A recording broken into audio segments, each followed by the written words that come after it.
the humidity and the temperature on those never change. Right. Well, because we're underground here, right? Okay, welcome everybody to our last Select Federal Natural Resource Management Committee of the interim. We're here nice and warm under the extension here in Cheyenne. So, Mr. Fuller, why don't you go ahead and call the roll? Senator Anderson.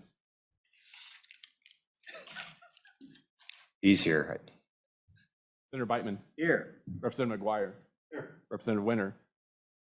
Here. Chairman Burkhart. Here. Chairman Boner. Here. All present, Mr. Chairman. All right, well, we'll go ahead and take up our first topic. That's a severance tax reduction bill. Obviously, something, quite a few things have changed since we last saw this, the last iteration of this bill in the previous session. I think there's some question as to whether the federal government was going to do exactly what they told us they were going to do. I was surprised that was a question, but apparently it was in the House Minerals Committee. We've since removed any doubt about what the federal government was going to do regarding increasing federal royalty rates. And so I still maintain that the regulatory burden the federal government puts on oil and gas development is significant. And the anecdotal experience I have with as a citizen is that even when it was 12.5%, those companies avoided the federal nexus like the plague.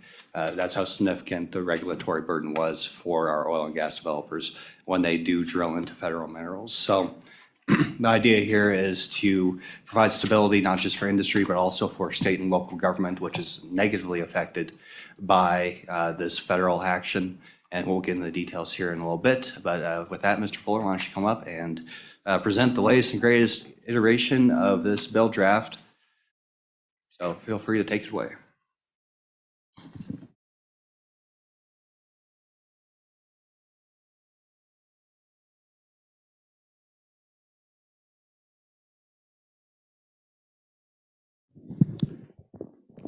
Okay, Mr. Chairman, committee members, 23 LSO 143 Working Draft 0.8.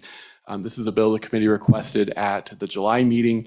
It is based on 22 Senate File 84 and would provide refunds for specified oil and gas and coal severance taxes based on increased federal mineral royalty rates. And then it would also transfer federal mineral royalties that are received to the severance tax distribution account to make the decrease in severance taxes whole, as well as to make a transfer to that account to make any decreased ad valorem taxes whole. So starting on page 2, line 10, this is an amendment to 94601, which generally provides for the distribution of federal mineral royalties that the state receives. This would specify that notwithstanding the distribution requirements under that section, starting in 2024 and each year thereafter, the state treasurer would be required to transfer funds from that severance tax distribution account, from the federal mineral royalty account that's created in 94601A to the severance tax distribution account in the following amounts. So then on line 18, there would be a transfer of FMRs to the severance tax distribution account for the refunds.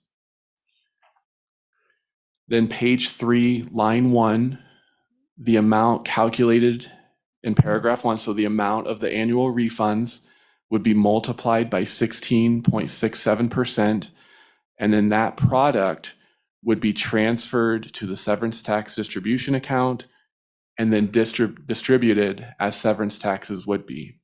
And that is intended to account for the decrease in severance taxes that would be calculated as a result of the increase in the federal mineral royalty rate.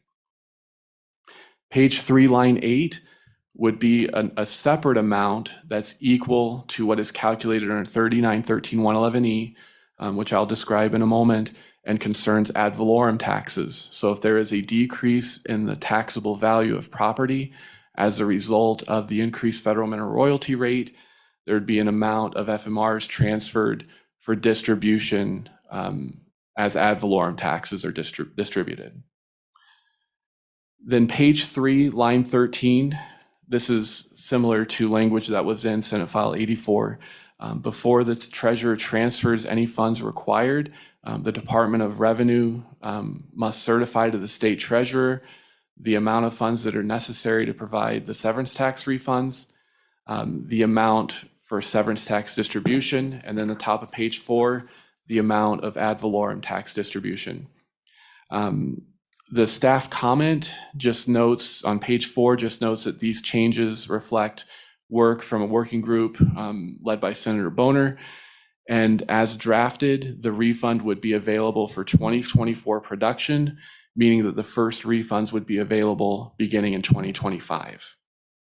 Then page 4, line 23, is a new subsection in 3913.111, which concerns the distribution of ad valorem taxes, and not later than a date, and the committee may wish to consider whether a date is needed or not, and if so, what that date should be. The Department of Revenue must calculate an amount equal to the reduced ad valorem taxable value that results from any increase in the federal mineral royalty rate. And then the department must multiply that amount by the mill levy established, and then distribute from the separately accounted funds in the severance tax distribution account the amount calculated under the subsection. And that amount would be distributed as ad valorem taxes are normally distributed under 3913.111. The staff comment on page 5 just notes the need to consider whether a date for making that calculation is necessary. Then page 5, beginning on line 22, this amends 3914.109, which concerns severance taxes for coal. So starting with mineral production on and after January 21, 2024, the taxpayer would be entitled to receive a refund on a per property basis, a proportion of severance taxes that are paid under 3914A2 through 6. And those are the statutory severance taxes. That excludes the 1.5 constitutional severance tax.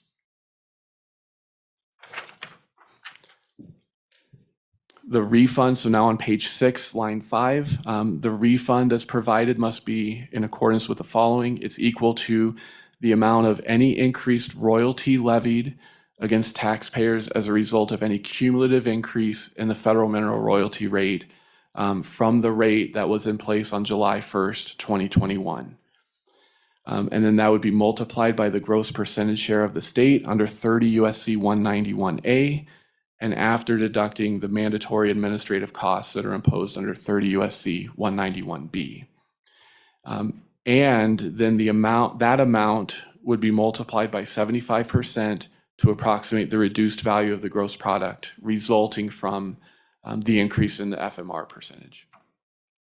Then page 7, line 1, subparagraph B, the refund can't exceed the total liability. So if the refund is somehow more than that liability, you don't get the excess. Page 7, line 7, the taxpayer has the burden to establish the amount of any refund. Line 11, the taxpayer must apply for the refund on or before July 1 of the following year of production on a form that the Department of Revenue prescribes, and the department shall by rule prescribe procedures and other applicable timelines under which a taxpayer who is eligible for a refund can apply and receive that refund. And then page 7, line 20, upon receipt of an application and review that a taxpayer is eligible for a refund, the department must issue that refund. Page 8, beginning with line 2, this is 3914.209. This concerns severance taxes for oil and gas. And the language is virtually identical to what I just described for the coal. So the process, the calculation, all of that is the same until we get to page 10, line 12. And this provides that no refunds for oil and gas severance taxes shall be provided when the monthly average, so no refund for any month where the monthly average of WTI daily prices per barrel is $80 or more. And then for gas, this is page 10, line 18, no refunds for natural gas production during any month in which the monthly average for Henry Hub per MCF is $4 or more. The staff comment on page 11 just notes that unlike the tax refund for coal, there is this minimum price for oil and gas, after which the refund would not apply. Then page 11, line 15, this would create a new subsection 3914.801 and notwithstands the typical distribution requirements that funds that are transferred into the severance tax distribution account from the FMRs to provide the refunds and to provide distributions under this section and under 3913.111E, so the ad valorem, must be accounted for separately, and they are continuously appropriated to the Department of Revenue for funding the refunds, making the severance tax distributions, and making the ad valorem distributions.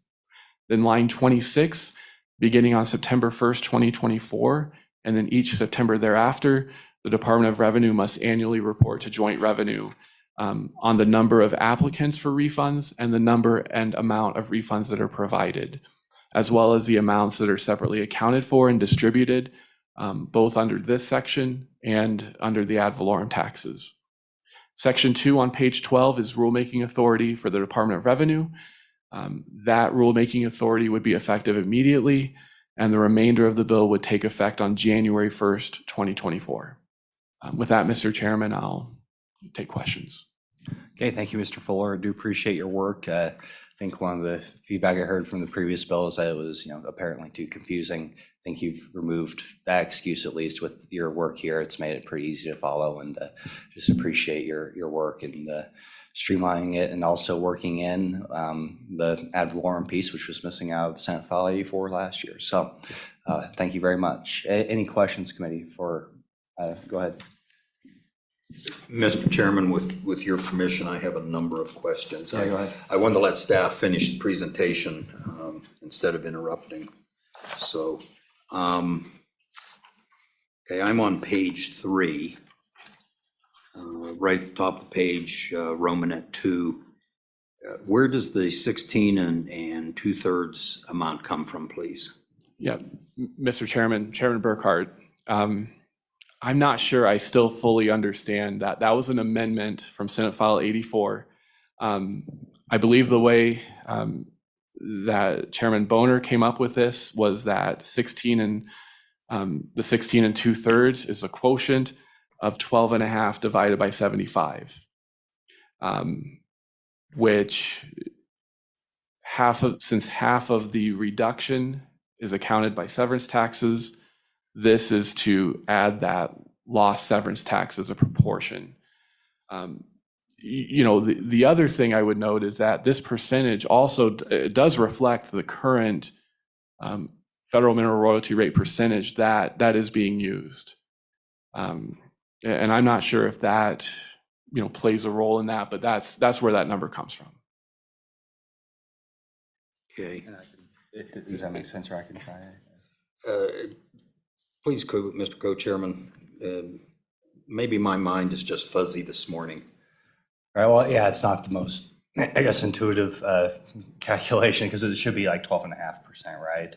This is our attempt to make the severance tax account whole, because when you increase the royalty rate, it's like a deduction on your income taxes. It actually reduces how much these companies will pay in severance tax because they're paying more of a royalty.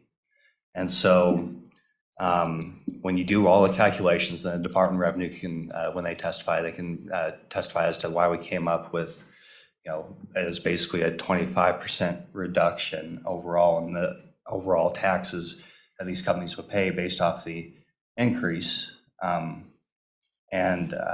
So it's basically that 12.5% divided by the 75%. That's where you get 16 and 2/3. Because we're all basing it off, this whole, the way the bill works is that everything is based off of the oil and gas company or the coal company requesting the refund. And so we have to base it off of that cash flow based off of the refunds. And so that's why it's at 16 and 2/3. Okay, so in there then, we take that product and it's added to funds otherwise transferred under the section and separately. the addition of funds, where does that money come from to add those funds in? Is it out of the severance tax account, out of general fund? Mr. Chairman, Chairman Burkhart, that amount in paragraph 2 would be FMRs that's transferred to the severance tax distribution account. Okay. Now I really am confused. Mr. Chairman, so, I mean, in addition to the rebate, the other main objective of this bill is to make our revenue streams as if this never happened. And so if we absent this bill, we're going to have an increase in FMRs because the state gets 49% of these federal minimum royalties, which are now higher than they were. And so this is making the severance taxes whole. So we get more FMRs, fewer severance taxes. This is transferring the appropriate amount of funds from the FMR account to the severance taxes account, so that we're evening out those two accounts early, or making the severance account whole, I should say. Okay.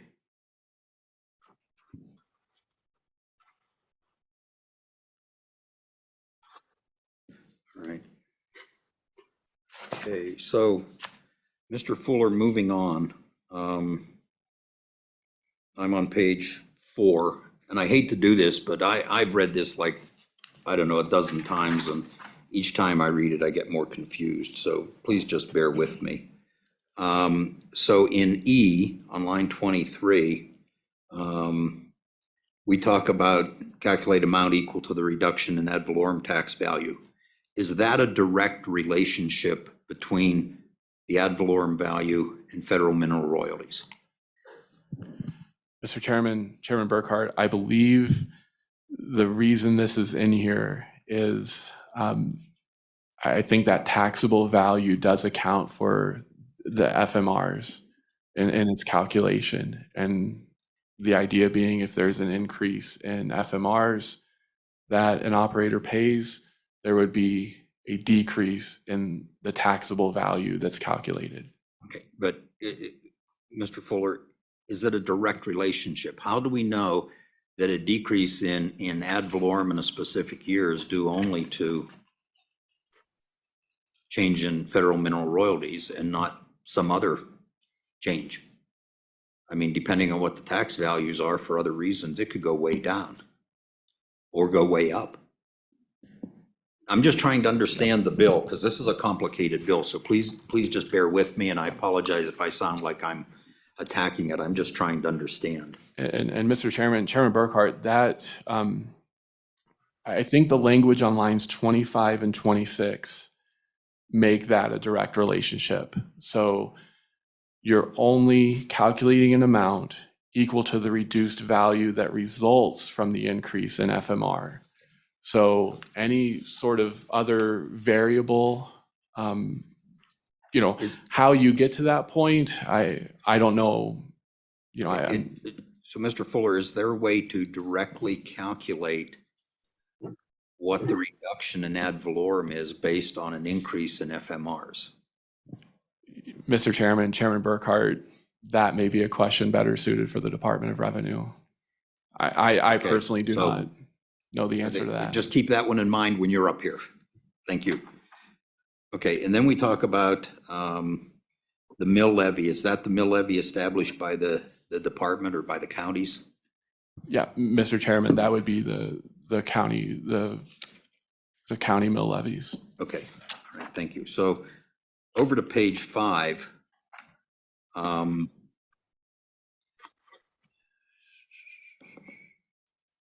I think I'm just going to confuse the issue if I ask this question, so I'll just go on.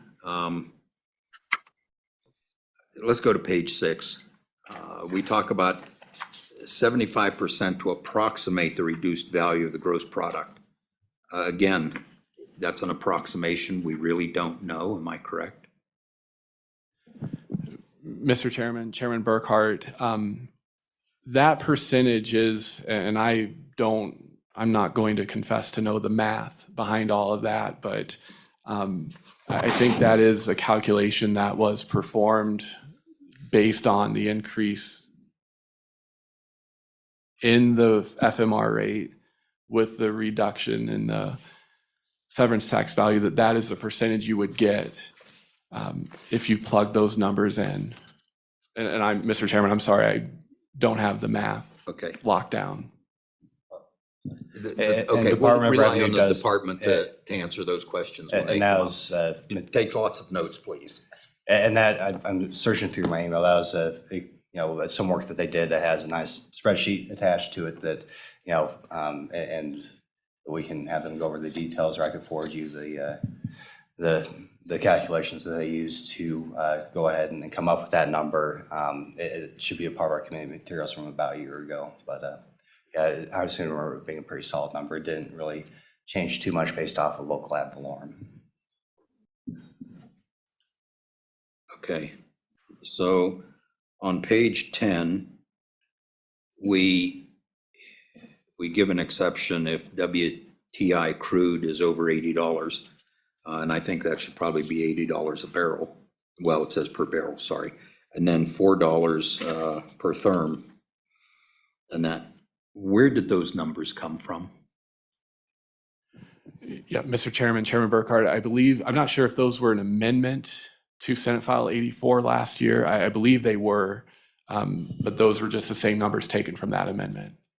Yeah, that was a discussion we had on the Senate side. Pretty standard discussion.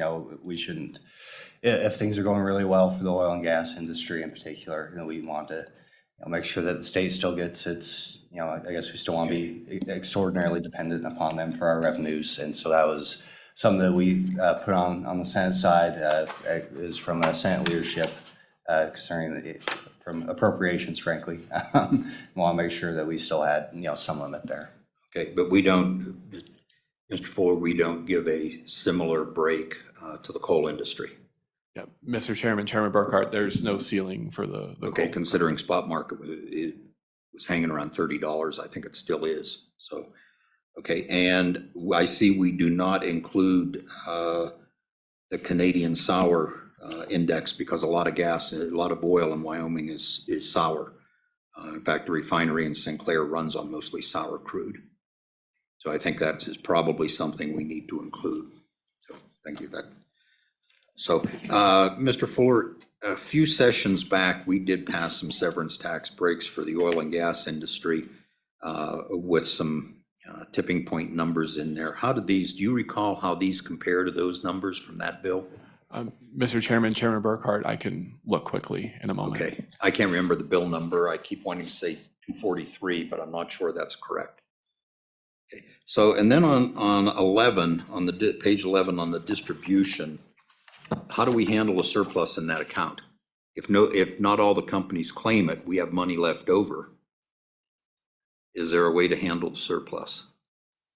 So, Mr. Chairman, Chairman Burkhardt, I'm not sure there would be. I think the only thing there could possibly be a surplus for would be the ad valorem.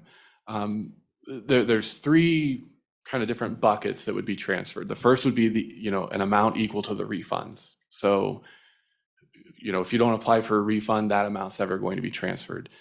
The amount transferred to make the severance tax whole is based on the amount of refunds. It's a product of that amount. And so I think that would be directly tied to the amount of refunds given. Okay, so, Mr. Fuller, it's calculated on the amount of refunds they could expect to receive. What I'm getting at is a company either forgets, they decide they want to forego it, and in particular, one particular company's refund they don't claim, because it's up to the company under this bill to claim that. What happens to the money in that account then? Well, Mr. Chairman, Chairman Burkhardt, those funds, if a refund is not sought, those funds generally would not be transferred to the severance tax distribution account. They would remain in the FMRs and would be distributed as 94601 provides. Okay. All right. Thank you, Mr. Fuller. I need to digest all of that, and I'll wait for comments from the Department of Revenue. Okay, thank you. Senator Anderson, you have your hand up. Yes, I had the same question on that page 11. It would appear to me that says we are going to take the money from the FMR and put it in that account.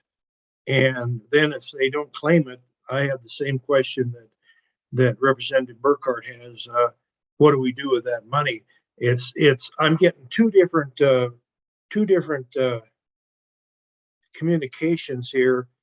I'm thinking that this paragraph says they are going to transfer that, and then the oil company or coal or gas company makes a claim on that.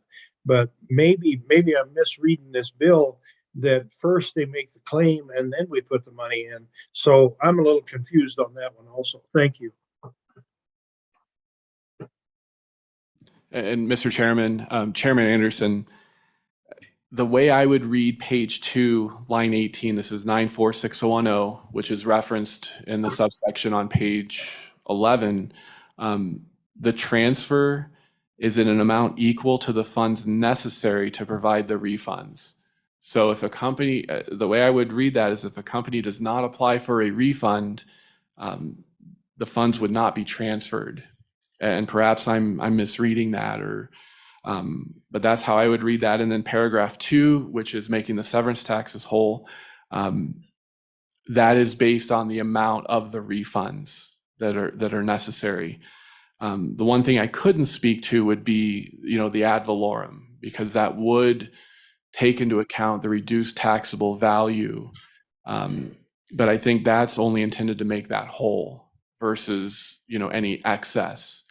I don't think this would result the way that 3913.111E, so on page 4, is drafted, that would result in some windfall to the ad valorem. So I think the way it's drafted, it should be kind of equal transfers. And then if there are companies that do not seek a refund, those funds would just remain in the FMRs and be distributed under 94601.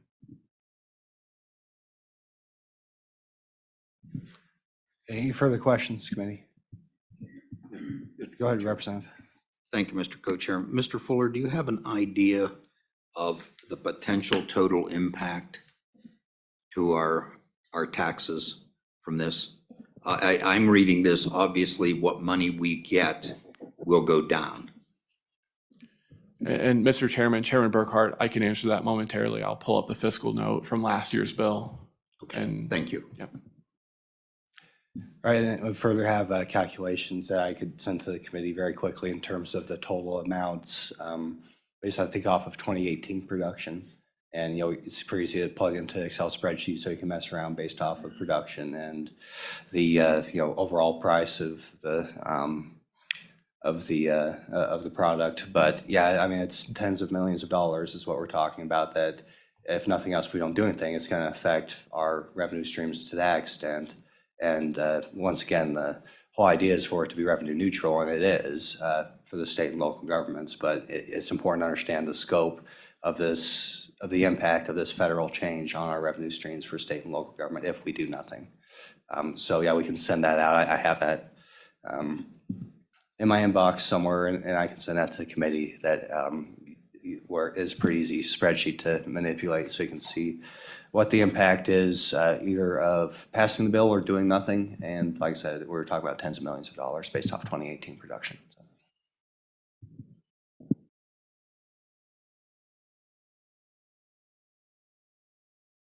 Any further questions, committee? Okay, thank you, Mr. Fuller. Thank you for your work once again. So next up, we have Department of Revenue. Come on down.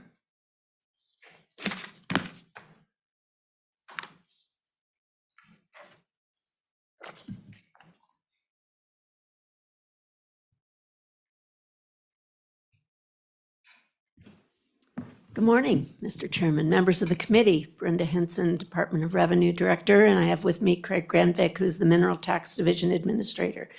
I certainly appreciate the questions this morning because, quite honestly, there has been a great deal of discussion and back and forth and trying to, it was fairly easy to identify the concept of what the intention was, but the actual workings of how this should be implemented, has been an ongoing discussion for a couple of years now, and we certainly appreciate being involved in that process.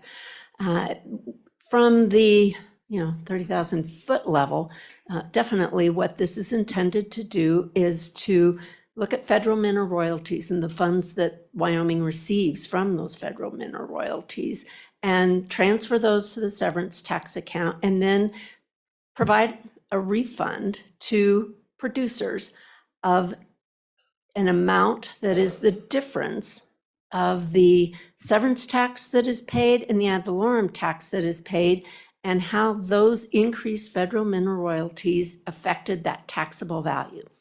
And so in doing that, this bill requires that the information come to the producer, because honestly, the Department of Revenue, we are a self-reporting state. We don't have access to the information that would be necessary to calculate what that amount would be.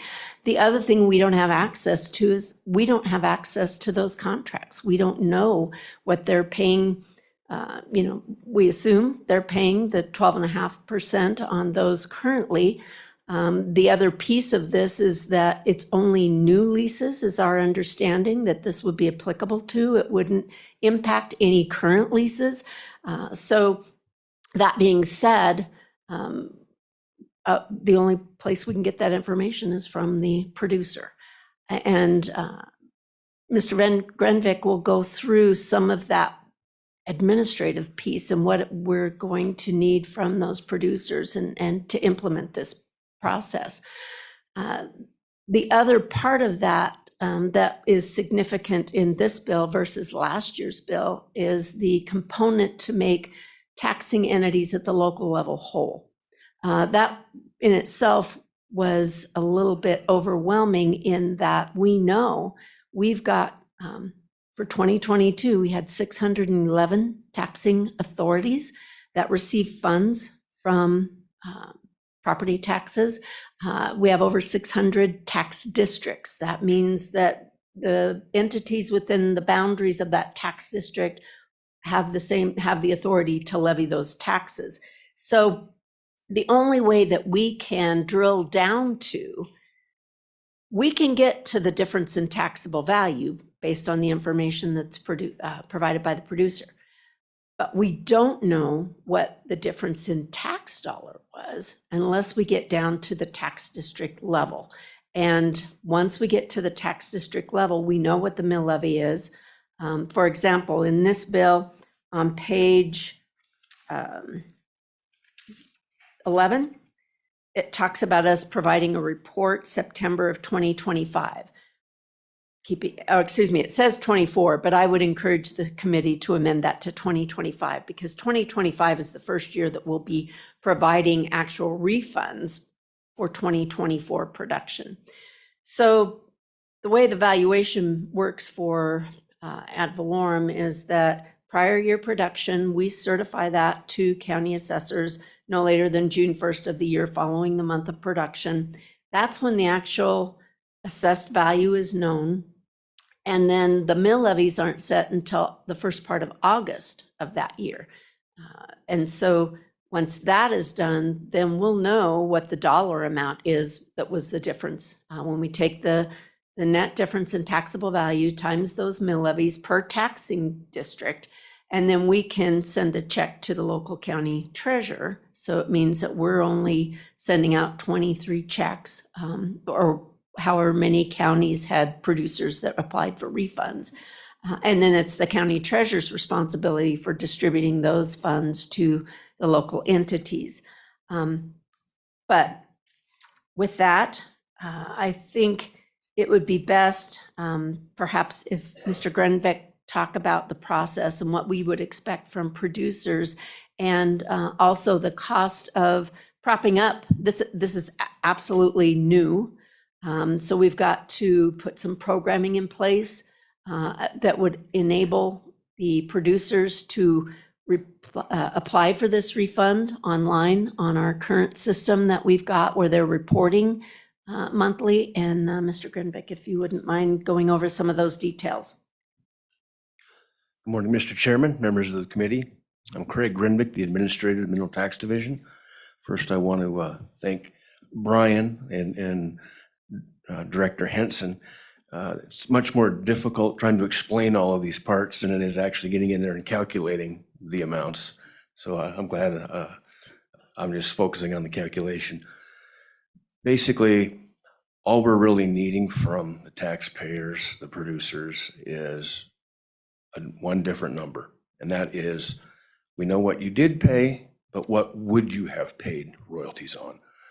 So we can get that figure from them, load it into the same calculation we've already done, and we can come up with a change in taxable value. That really is fairly easy. And from that, we know the mill levies, so we can get that distributed to the counties, get that figured out. Also with the 16.67%, that is the 25%, tied to the 75%, and that number basically is just what percentage of the total increase in federal royalties really should be the refund because of the change in taxable value. Now, there are variables that impact that, the severance tax rate and the local ad valorem rate, but those variables really don't have that much of an impact. They don't swing more than a percentage. And so that's why the 75%, we could get down to the nitty gritty and it could be 74.3875 or 76.012, but the 75 would cover coal, oil, and gas, no matter what valuation methodology we're using. So, hey, that was a pretty tight estimate, really cutting across all boundaries, all minerals impacted in this bill. Basically, we would require them to give that number to us once a year. Basically, that they can send it to us the same time they do their normal yearly filing. So, administratively, there's really not that much involved, particularly in the beginning. This doesn't apply to everything across the board. We don't have to retool everything, just looking at the new leases. But it will require us to, have another separate program. And we've gone to our vendor and they've given us an estimate. It was right around $368,000. And compared to what we've just gone through with implementing the estimated ad valorem, this should be far simpler. Mr. Granbeck, that's a pretty high benchmark that you just, it would be simpler. With that, again, bottom line, in order to make this bill work, Mr. Chairman, is the information from the producer. What they paid in federal mineral royalties based on that higher lease contract amount, and then taking and calculating, had that percentage been 12.5% instead of the increased amount, what would they have paid in federal mineral royalties? That's the piece we need in order to fulfill our duties as a result of this bill. Hey, committee, any questions for Department of Revenue? Go ahead, Mr. Co-Chairman. So, Director, Mr. Grenvik, since the federal government raised the FMR rate, have we seen any changes in what we're getting from our producers? Has it gone up, gone down? Mr. Chairman, Representative Burkhart, we don't have that information directly. There's a couple of variables there, but actually the Department of Audit is the one that has direct access to the honor system. And they would be the agency that would be able to take a look at individual leases and make that determination. I don't know myself, and maybe individuals from the BLM would be able to respond to that as well. They would know how many new leases are under the higher federal royalty rate.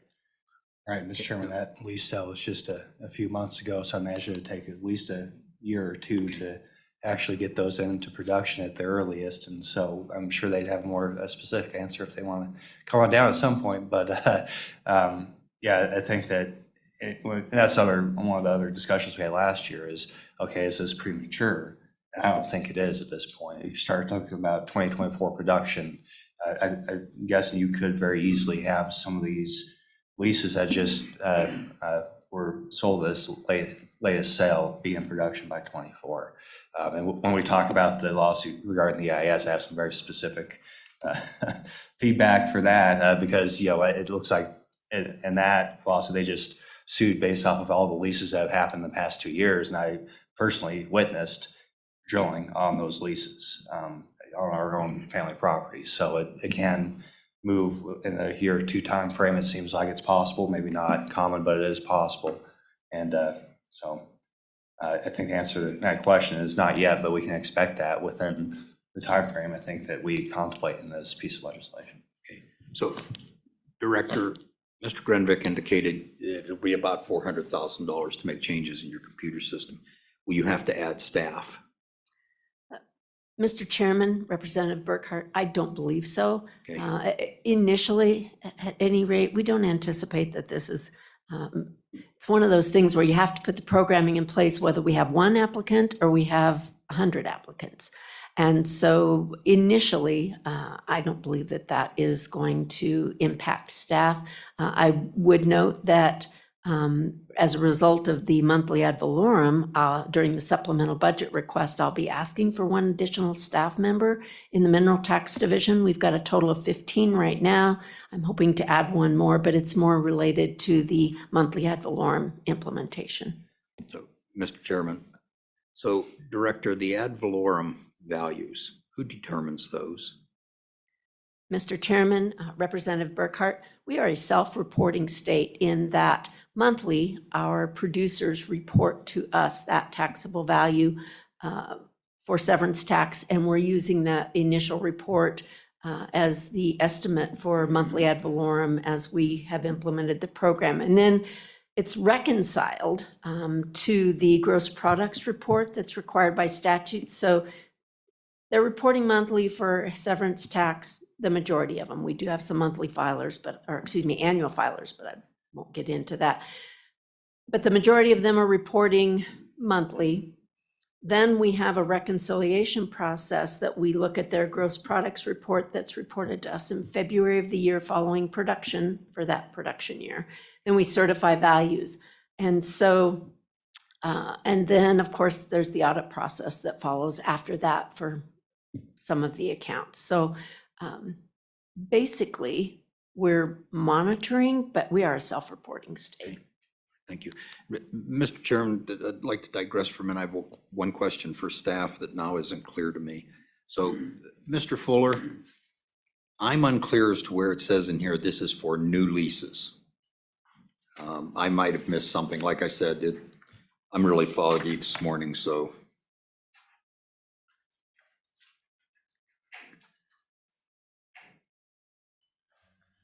Yep.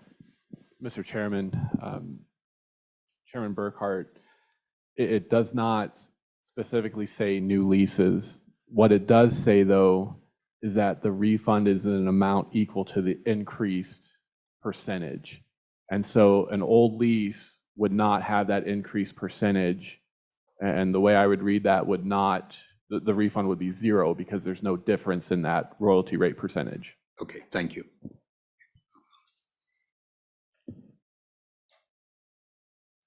Okay, any further questions for the Department of Revenue? Okay, well, I appreciate all your diligence and work on this over the past year or two.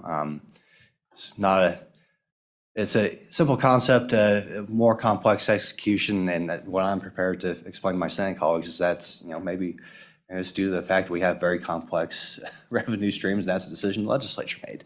So, the bill is complex because of the way that we shuffle money around.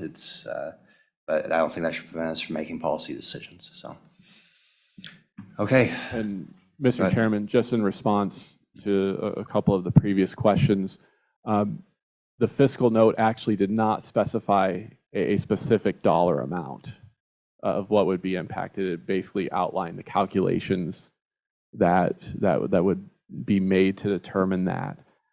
In terms of Chairman Burkhart's question on the trigger points for the other exceptions, that bill in Senate File, or in 2019, Senate File 134, actually did not pass. What was in that bill, though, at least for the sour crude, was WCS, Western Canadian Select. That was set at $60 as of the Joint Conference Committee report. In 2020, the legislature did pass an exemption for production from 2020 through 2025. And those trigger points were $2.95 for Henry Hub and $50 for WTI. That subsection, though, 3914.205N, doesn't include a reference to WCS.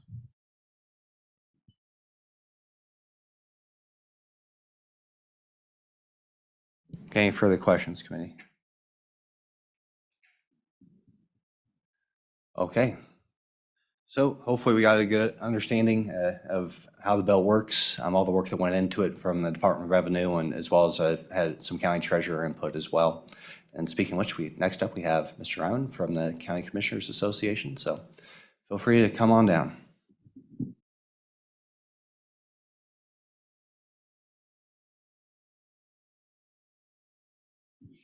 Good morning, Mr. Chairman, members of the committee. I'm Jeremiah Riemann here on behalf of the Wyoming County Commissioners Association. Appreciate you taking up this concept.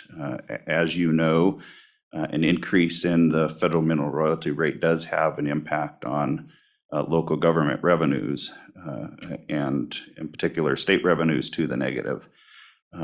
Mr. Chairman, there's been much discussion about property taxes, and that's certainly one angle of the impact that will be felt at the local level for counties and other beneficiaries of property taxes. But there is also, and it's referenced in the fiscal note from the bill, previously, there will be a reduction to severance taxes that many beneficiaries receive, and counties receive some of that funding. Just to kind of highlight that, counties receive about, on average, about $6 million annually that goes into their general funds from severance tax. Municipalities have similar figures in that category. There's a lesser amount, and I don't have the specific figure for you right now, but the severance taxes are also distributed to counties for their county road construction and maintenance fund program, which of course helps with maintenance issues across our state on county roads. Mr. Chairman, previously our members on Senate File 84 ultimately got to no position on that particular legislation. I just wanted to kind of highlight a little bit of the conversation that happened amongst my members. Certainly there was concern about the revenues or the revenue impacts that I just talked about, to severance tax, to property tax. There was also considerable concern about that federal mineral royalty increase and its potential impact on development in the state of Wyoming, and ultimately the reverberations that would happen to other revenue sources, sales and use tax, and certainly many others. Unfortunately, as the fiscal note previously provided, it's difficult for us to understand what that impact is and be able to present that to you. And I wish I had something better for you. Mr. Chairman, I think another part of the conversation that perhaps got us to the no position relative to that previous bill was concerns about the potential for policy implications. And for me to just kind of highlight that, the federal mineral royalty share rate in the state of Wyoming has always been 50%. But some time ago, the federal government began taking a 2% administrative fee. We at the association have joked for a long time that we'd be happy to take that 2% and administer this program. We'd be certainly be able to do it for a lot less money than the feds seem to be able to do it. That was a discretionary decision that was made for a long time through Congress, but it was, and I don't have the exact date, but more recently, that was actually put in place permanently. So for all intents and purposes, the federal mineral royalty rate in Wyoming is 48% in terms of the state share. So commissioners were concerned about the policy implications of us saying, or it being construed, that we don't need this money. We can return it back to these producers. And what might Congress take from that policy choice? Would they further try and reduce the share that comes to us? I don't know whether that would happen or not, but it certainly was part of the concern that my members, or some of my members, expressed. That all said, I think on the whole, my members would be much more supportive of this particular legislation. Certainly appreciate the consideration of ensuring that beneficiaries of property taxes remain whole. What I don't see in the bill, and might be a consideration, is those severance taxes that also are at risk with this federal policy decision. So I'd certainly put that to your consideration as something to perhaps amend the bill further if you'd like. I'll be happy to take this bill to our membership if it moves out of here. And again, I think it would be more favorable towards a positive support for the bill, but I can't commit that to you immediately today. With that, Mr. Chairman, I'd be happy to take any questions. Okay, any questions? And maybe, you have to get your members' input, but say things do change in terms of, what party's in control of Congress here soon. Do you think that might alleviate some of your members' concerns and maybe even, give an impetus for this is the time to do it when we do have that top cover? Mr. Chairman, I think, yes, that certainly helps, although it is important to note that that 2% reduction did happen through various Republican administrations too, and we weren't able to flip it back to our favor, or to have the state perhaps do that administration. So I can't commit solidly that they'd be fully comfortable, but I think it would help. All right, that is well before my time. Do you remember the circumstances of that decision? And it just seems to me that this, in the context of this royalty rate increase, that it's a highly partisan maneuver, and something that was very controversial when it happened. And perhaps a situation, so I'd hate to compare apples to oranges for something that happened, I'm guessing about 15 years ago. Is that correct? Mr. Chairman, you're exactly right. The initial scrape of that 2% started back in the Friedenthal administration here in the state of Wyoming. It's certainly something we had discussion on the Senate floor as well. And like I said, I think the circumstances have changed certainly from 15 years ago, and almost certainly it'll change here in the next couple of days, I think. By the time we get to January, I'd like to think that that concern will be as mitigated as it could possibly be. So anyways, any further questions, committee?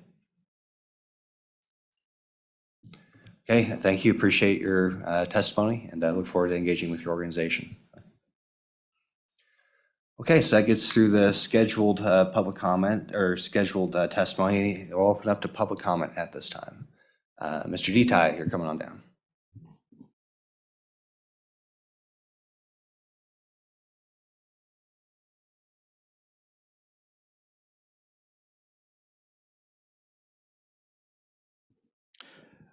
Thank you, Mr. Chairman, members of the committee. I'm Travis Detai, the Executive Director of the Wyoming Mining Association.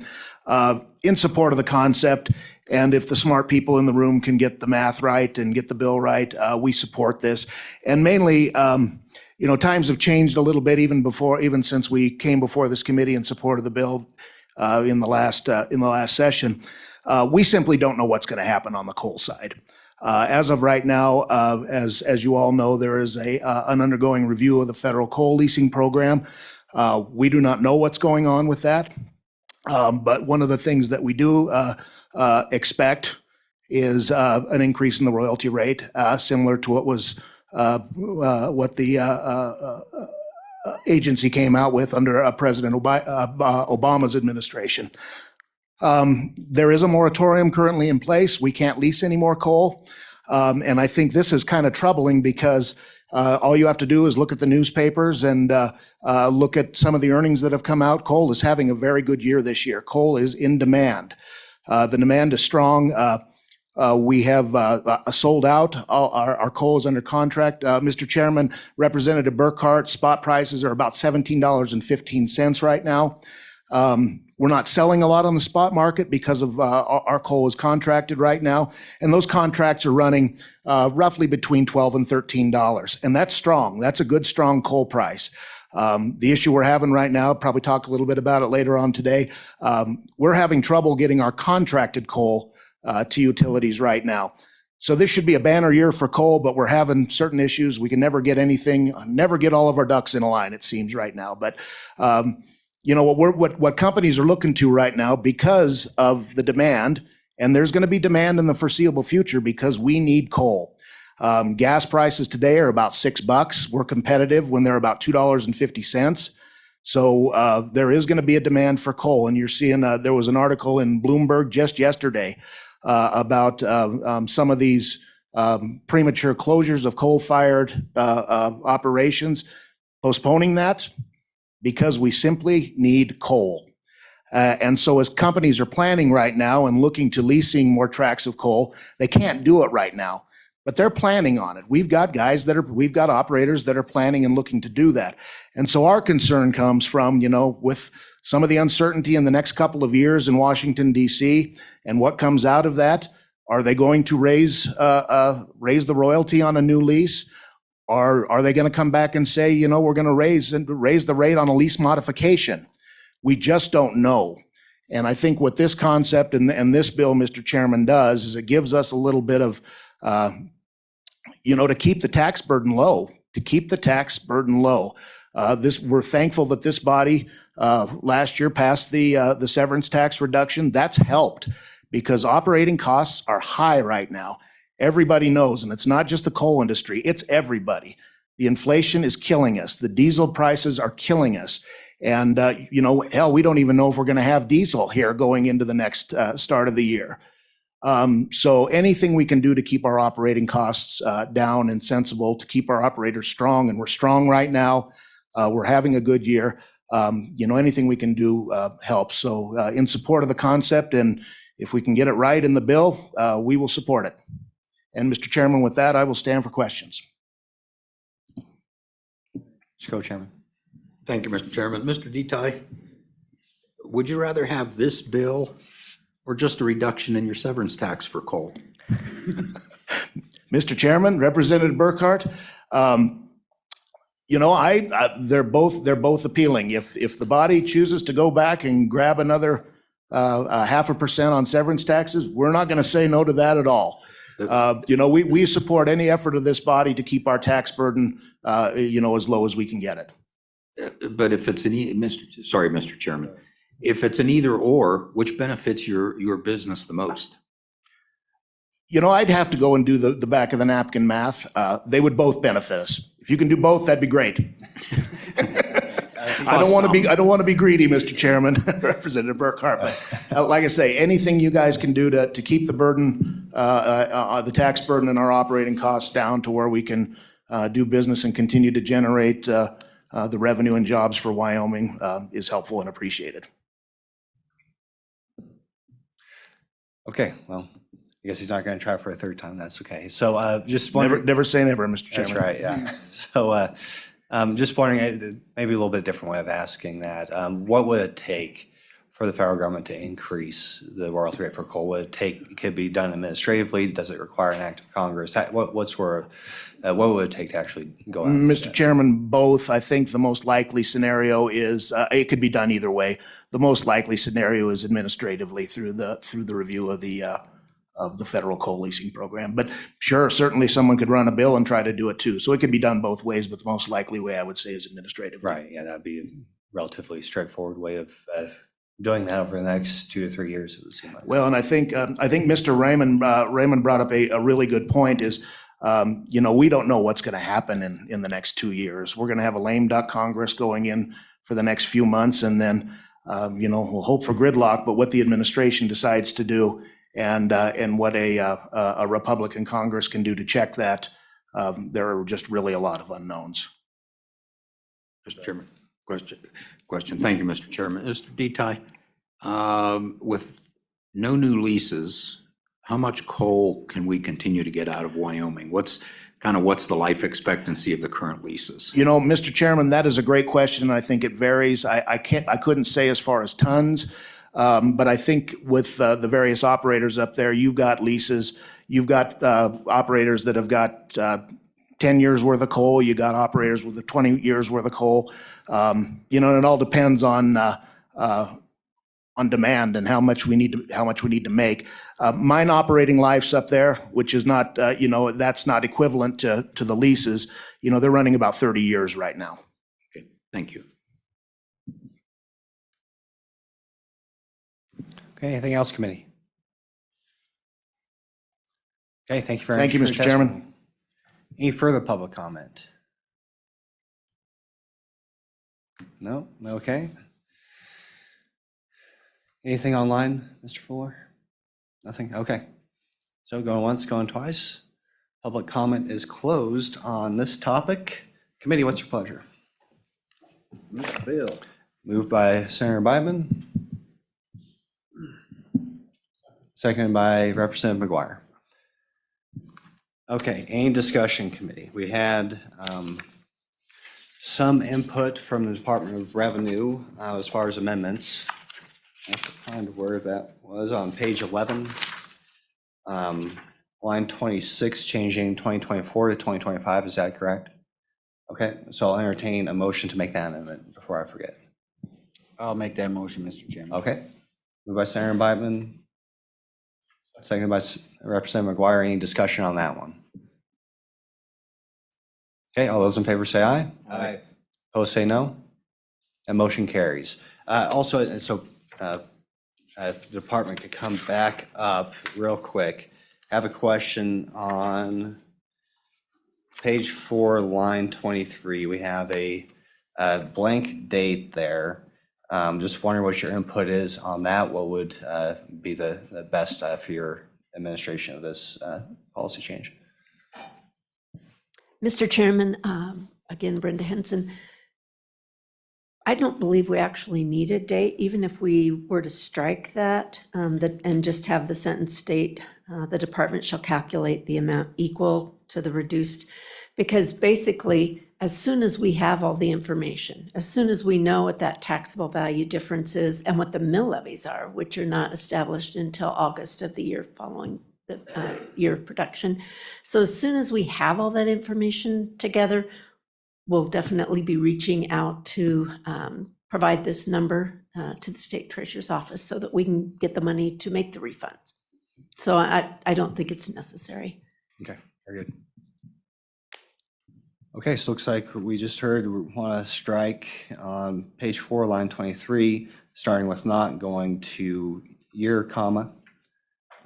Is that what you understood, Mr. Fuller? Yep, Mr. Chairman, that's correct. You know, the other option would be just to say the department shall annually calculate. Okay, we'll go with the first one for now, based off the department's feedback. So I'll entertain a motion to make that amendment. So moved. So moved by Senator Bidman, second by Representative McGuire. Any discussion, committee? Question? Okay, all those in favor say aye. Aye. Opposed say no. Okay, that motion carries. The only other amendment I can think of is for an appropriation and the amount of $368,000. Is that correct, Art? For one-time costs in order to update our software so we can administratively handle this task. And so I'll entertain a motion for that one.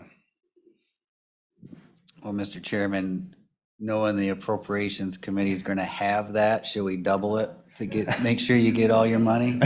This isn't my first rodeo. We can. Mr. Chairman, I served on appropriations. They will cut it by 75%. Also, we got a $2 million request for software. All right. But I mean, I'm looking up and down the table. I'm not sure how many of us have served since about 2015 when things started going. You know, we've always had pretty tight budgets. Maybe this year will be different. I don't know. We'll see. And the former appropriations member says, no, it will not. So. But it is a one-time expenditure. Okay, so. So moved. Okay, so we'll just go with what the department said is the truth, and we'll hopefully the truth carries. We'll see. So amendment, or it's been moved to have an amendment, $368,000 for one-time appropriation for new software. Is there a second? Second. Second by Representative Burkhart. Okay, any discussion? Okay, seeing none, all those in favor, say aye. Aye. Opposed, say no. That motion carries. I have an amendment. Okay, Senator Beitman, go ahead. I'd like to propose an amendment on page 10, deleting paragraph F and paragraph G. I just don't think it's good tax policy. I think it just muddies the water, what we're trying to do. A refund's a refund. This just adds an administrative burden that shouldn't even be there. I don't know why, because it doesn't even cover everybody. You're kind of picking winners and losers here. I think the tax policy should be broad as possible, catch everybody or benefit everybody, you know what I mean? So I just think it needs to go out of there. So I would, my amendment would strike lines 12 through the rest of the page on page 10. Okay. Is there a second? I'll go ahead and second that one for discussion. Any discussion, committee? Okay, seeing none. All those in favor, say aye. Aye. Opposed, say no. No, Okay, only one no, so that motion carries. And certainly something that could be a topic of discussion as the bill moves through the process. So. Okay, any further discussion? Mr. Chairman? Go ahead, Co-Chair. Mr. Chairman, I do support the concept of this, and I understand the concept. Putting the concept into statute is a completely different matter. And I look at this almost as we're working two ends to a middle, and we have to put this in place to understand what it does and how much money's involved.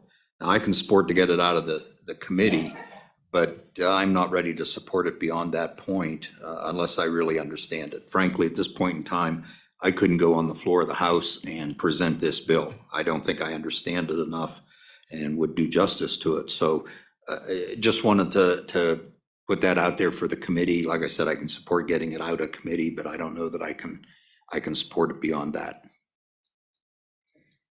I appreciate that, and I think it's something, obviously it made only halfway through the process last year, and further understanding, and having never served in the House, it seems like the dynamics are a little bit different there. Oh, yes.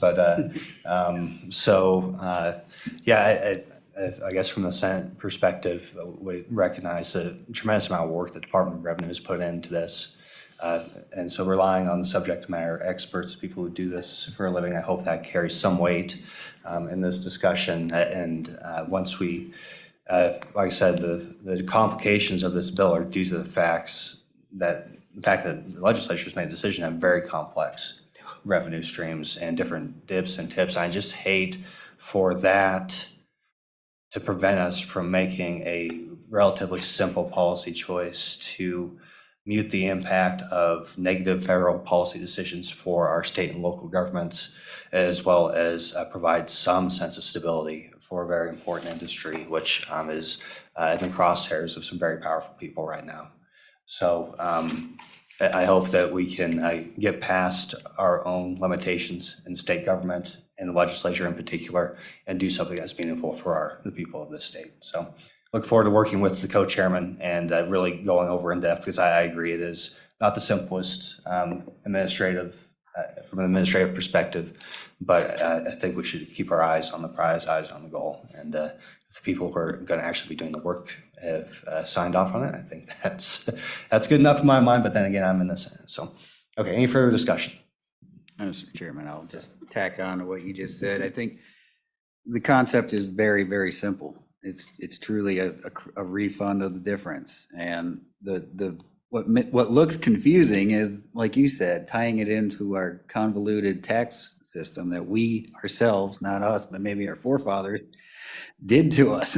So I'd hate to have that kill this idea, because the idea is a good idea.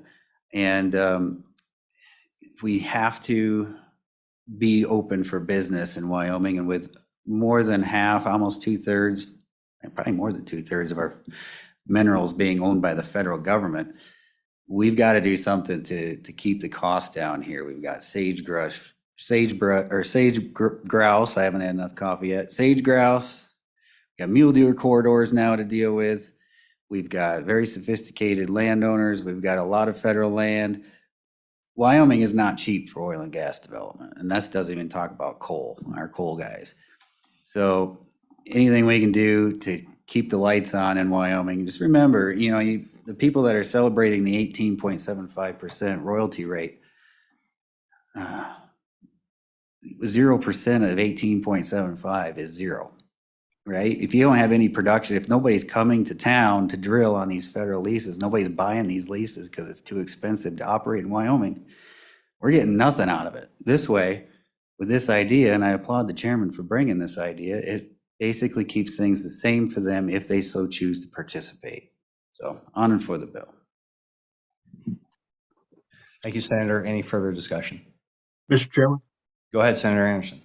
Mr. Chairman, I'll vote to get it out of committee, but I will not vote for it in the Senate if we don't have paragraph F and G in there. Both of those were put in there to appease the people that said, what if the companies are making so much money that they don't need this break?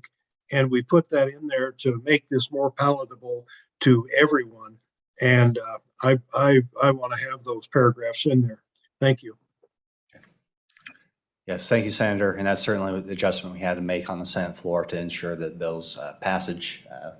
But I'm sure that'll be a topic of discussion, whether we take it out now or leave it in now. It'll certainly be on the forefront of people's minds as this bill goes through the process. So thank you for your input. Any further discussion?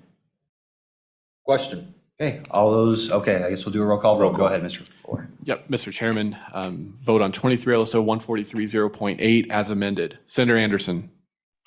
Aye. Senator Beitman. Aye. Representative McGuire. Representative Winter. Aye.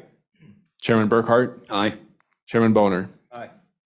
Motion passes, Mr. Chairman. And Mr. Chairman, would you like this a House or Senate? We'll let you know in a couple of weeks. How about that?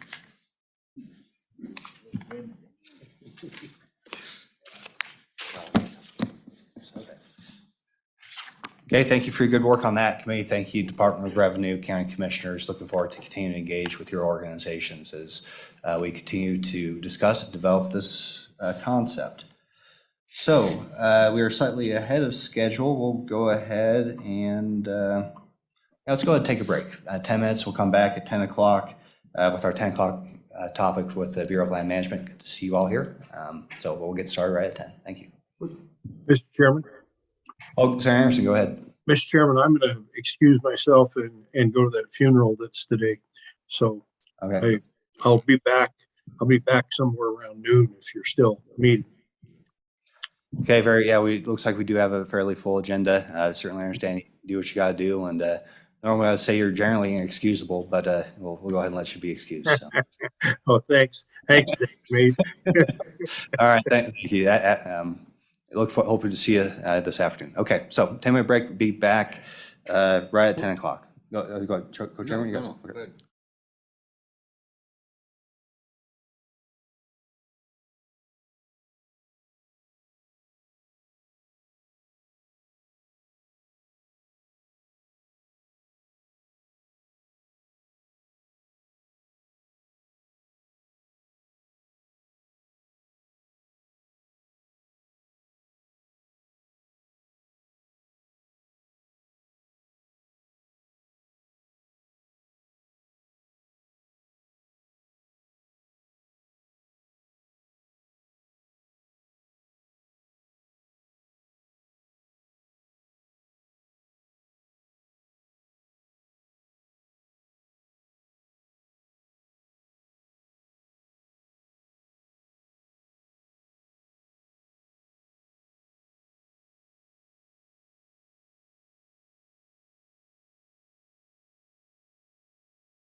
Yeah, my husband has balls everywhere.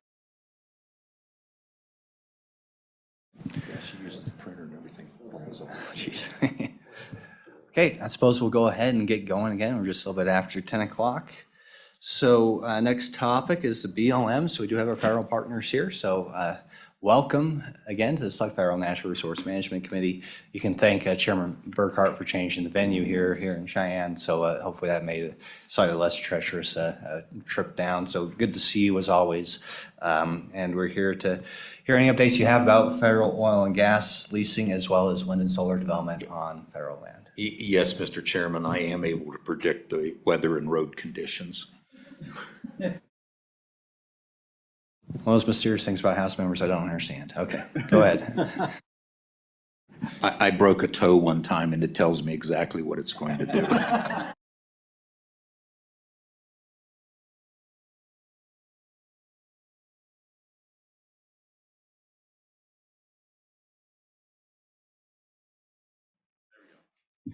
All right. Well, Chairman Boner and Co-Chairman Burkhart and the other members of the committee really appreciate the opportunity to come and talk to you as always, and look forward to some good discussion here. As I was starting my diesel pickup this morning, I thought about that article I read about diesel refineries, and yeah, it causes a bit of worry for sure. I do appreciate the change in venue, but you know, you guys did a great job ordering up this great weather that we're starting the winter with, so thank you for that. Before I get started, I want to introduce a few people. So here to my right is Dwayne Spencer, and Mr. Spencer is our Deputy State Director for Minerals and Realty, and I think most of you may know Dwayne, but he's been here in BLM, Wyoming for quite a while, and is definitely my source of knowledge for a lot of the topics we're going to cover. I do want to introduce two other people that are out in the audience real quick. Christina Kirby, she is our Associate State Director here in Wyoming. And Mr. Brad Purdy, he is our Deputy State Director for Communications. So with that, I'll get started here. Want to cover a little bit about. Yes, sir. One moment, please, if you could, Director. If you could just identify yourself for the record. I'm not sure you did that. I may have missed I it. did not, and I am Andrew Archuleta. I'm the State Director for the Bureau of Thank Land you. Management here in Wyoming. And you know, I'm one of those just get to business here, so I apologize. Thank you for that. All right, well, I want to talk a little bit about oil and gas leasing, and you know, that was the topic this morning, really, and just a few updates from BLM here. But you know, this past June, we held an oil and gas lease sale. We offered 122 parcels. It was about 120,000 acres. 81 parcels were sold for about $13 million. And as you know, the state gets about 48% of those funds. On October the 6th, we opened up a 30-day public comment period for our next oil and gas lease sale, which we're looking at June of 2023. Takes us about 9 months to prepare an oil and gas lease sale. We're considering about 208 parcels right now, and here in Wyoming, and one parcel in Nebraska, about 255,000 acres. And when we're expecting to offer that in June, like I said, so looking forward to getting that work done. A little bit about APDs. This past September, we approved about 38 applications for permit to drill. And we approved another about, so 38 in September, about 28 in October. So they're not coming in fast or furious, but there are about 2,300 federal APDs that have been approved and are available for drilling here in Wyoming. Since May, you know, we've been getting a lot of requests for extensions from different companies, and we have actually approved about 800 APD extensions since over the summer and here into the fall. And I think you all are aware a real shortage in supplies and a real shortage in employees, and tough to get drill rigs staffed and get them moving. And that's what most of the companies are telling us. But just wanted to make you aware of that as well. I know you've been talking some about the new Inflation Reduction Act, and just want to touch on a couple of points there that have direct impact to what we do, and obviously impact on the state of Wyoming as well.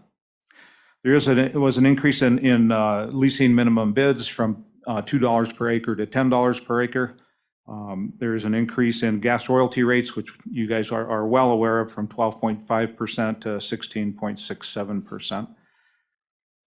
And just wanted to be sure you understood, I think that the question came up earlier, that increased rate does not apply to current leases, only to new leases. And And I believe, Dwayne, we have about 81 new leases right now. The Inflation Reduction Act also increased the rental rates from $3 an acre for the first 2 years up to $5 per acre for years 3 through 8, and $15 an acre in years 9 and 10. Prior to the Inflation Reduction Act, rental rates were $1.50 per acre for the first 5 years and $2 an acre thereafter. So compared to those rates, a pretty significant increase, but it has been a number of years, many years since the rate has changed. The other thing that the Inflation Reduction Act did was it eliminated non-competitive leasing, but it authorized additional rounds of competitive leasing of available parcels. And so once a lease sale is over, a company cannot come in and non-competitively purchase those leases, but we can put those leases up for bid at a later date. So that's kind of the change there. Another new yes, Director, sir. we got a question, if that's okay with you. Yes, sir, Take- absolutely. Okay, go I ahead. figure I'd ask it now before you get too far gone. Can I ask why the decision was made to eliminate non-competitive leasing? What the rationale was? You know, I wish I could give you an answer to that. I honestly don't know, and I don't know if, Dwayne, if you have anything you can provide on that? Yeah, I can't say any more than that, Senator. Apologize for that. Obviously, here at the state level, you know, that we weren't privy to that discussion. I'll just leave it at that. Okay, please proceed. The Inflation Reduction Act also requires a fee for expression of interest for oil and gas leasing of $5 per acre. Previously, there was no charge, and the secretary can adjust that rate every 4 years. So, you know, we're not far enough into that to know if it's going to have an impact on the number of leases or not. So time will tell on that. So I'm going to stop there with oil and gas leasing and just see if there are any questions to that point, and then I'll continue on to renewable energy. Okay, just real quick, the statutory increase for oil and gas royalty rates went to 16 2/3, but that doesn't prevent the rate from being higher, is that correct? In fact, I think all the new leases were at 18.5, is that correct? So just want to make sure I understood that correctly, and it's entirely possible that remains at 18.5% for the foreseeable future.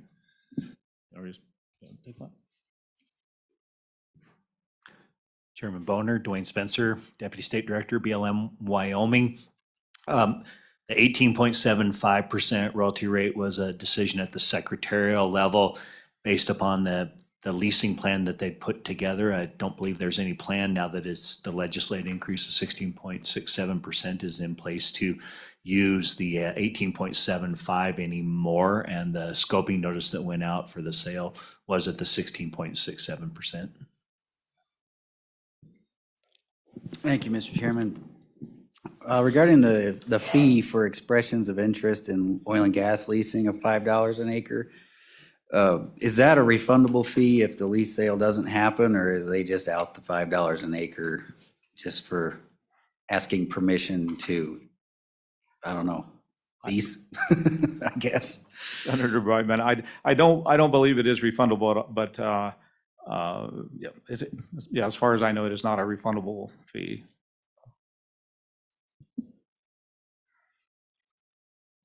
Okay, any further questions, committee? Okay, All right. go ahead and proceed. I'll move on to some renewable energy projects and kind of what's going on here in Wyoming for BLM.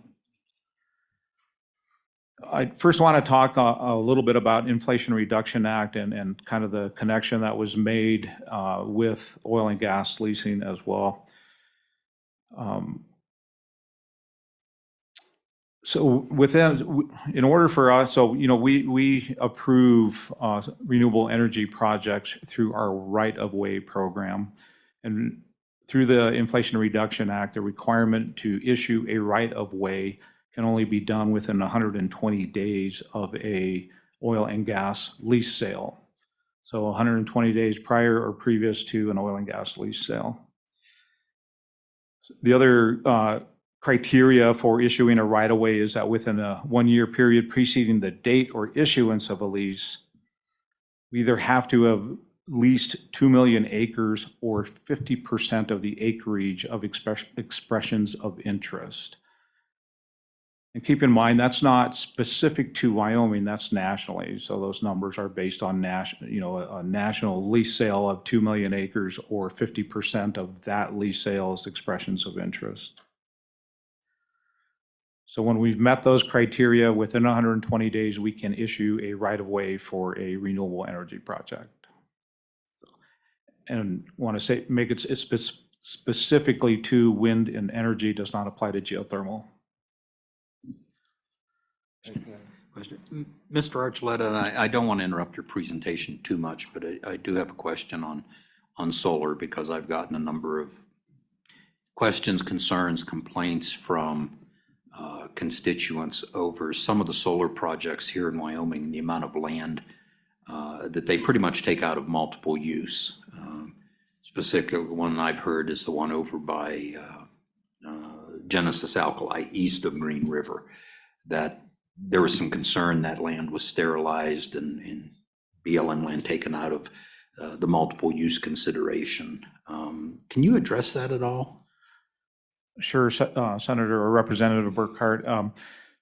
So we, here in Wyoming, we do not have a lot of applications for solar, and I believe we've only approved one solar project. But, you know, some of the technology surrounding those solar developments, initially it was, they scraped the land and put up the solar panels, and generally it was about a 30-year life for a solar project. So you're talking about a one type of use over 30 years at a minimum. Some of that's changed, and there's some vegetation allowed to grow now, and a little bit of grazing may take place, but you're exactly right. It does take it out of production. We, like I said, we only have the one that we've approved here in Wyoming, and we're not seeing a lot of applications for solar. The National Renewable Energy Lab years ago, did a study looking at ideal places for solar energy development, and Wyoming is up there. We just haven't received the interest here. Okay. Not follow up, Mr. Chairman. Not that I could see, frankly, much other use for that little parcel of land over there. But again, I need to be able to answer the questions I get from constituents and those people. So thank you. Sure. Okay, and I have a question regarding the requirement for the rights of way. Is that only for transmission lines, or is it for entire wind or solar projects? What's the limitation there? Is it when I see rights of way, I think only transmission, but is it also for the wind turbines and the solar panels themselves? It is. So we're issuing a right of way that allows a company to use a piece of land, similar to if you as a landowner needed, well, like you mentioned a road, if you needed access to your property, we would issue you a right of way across BLM to access your property, and it gives you certain rights to use that piece of property. Similar to a renewable energy project, whether it be solar or wind, the company has the right to use that piece of property for whatever development they're talking about. But it does include those transmission lines and what we call generation ties as well to existing power lines. Just a couple of more comments here, and then definitely would like to hear any questions you have. In July, I believe your group submitted a list of questions to us about solar rights of ways, and we provided some responses, and hopefully you have that in hand. But I wanted to hit on a few of the highlights from that response there. So like we've been talking about, we do issue rights of ways for those renewable energy projects, and the lists of authorized wind and solar rights of ways are available on our website. So if you're ever wondering what's BLM up to in the area of renewable energy, you can definitely see on our website projects that are in process, if you will. In May, the BLM reduced the rental rate for wind and solar development projects. So there's a rental rate that goes along with that parcel of land that the company that we're issuing a right of way for.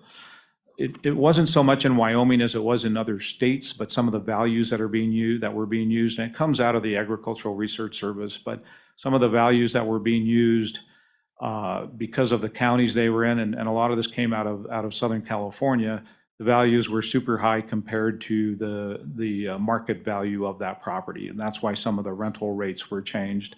Not a lot of big changes here in Wyoming, but it did occur across the country, if you will. Currently here in Wyoming, our per acre rental rate is $3.36 $13.36 an acre. And for wind, our per acre rental rates are $1.34 an acre. So we are in the process of doing NEPA on 3 different wind energy projects here in Wyoming. The first one is the Two Rivers project, it's a fairly large project. We're looking at issuing that environmental assessment for public comment next week. And that is a joint document with us and the U.S. Fish and Wildlife Service. With some of those wind energy projects, there is a lot of concern with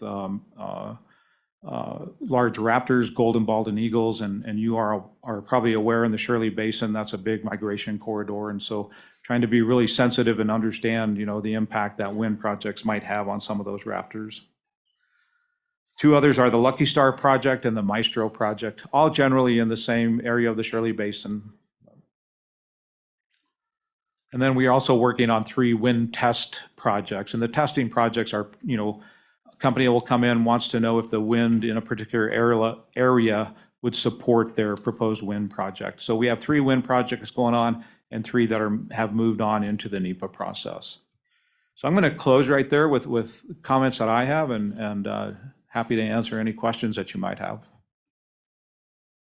Any questions? Go ahead, Mr. Co-Chairman. Director, I apologize, I was distracted by some other conversations. The Two Rivers is going in near Shirley Basin. Lucky Star and Maestro, where are they going in at? Do you know off the top of your head? I'm just curious more than anything Sure, else. and I don't know the exact locations, but I think Dwayne may be able to help you out a little better. So the Maestro project is north of Medicine Bow, Okay. on the west side of the highway up there, north of the existing project. And the Lucky Star project is south of Medicine Bow, and the Two Rivers, they're all right around Medicine Bow right now. Okay. All right, thank you very much. And Co-Chairman Burkhardt, just want to add to that, there is a lot of wind development in that area already. Yes. A lot of it on private property, as I'm sure you're well aware. So we're trying to get an understanding on what the big picture looks like as we move forward with the BLM projects.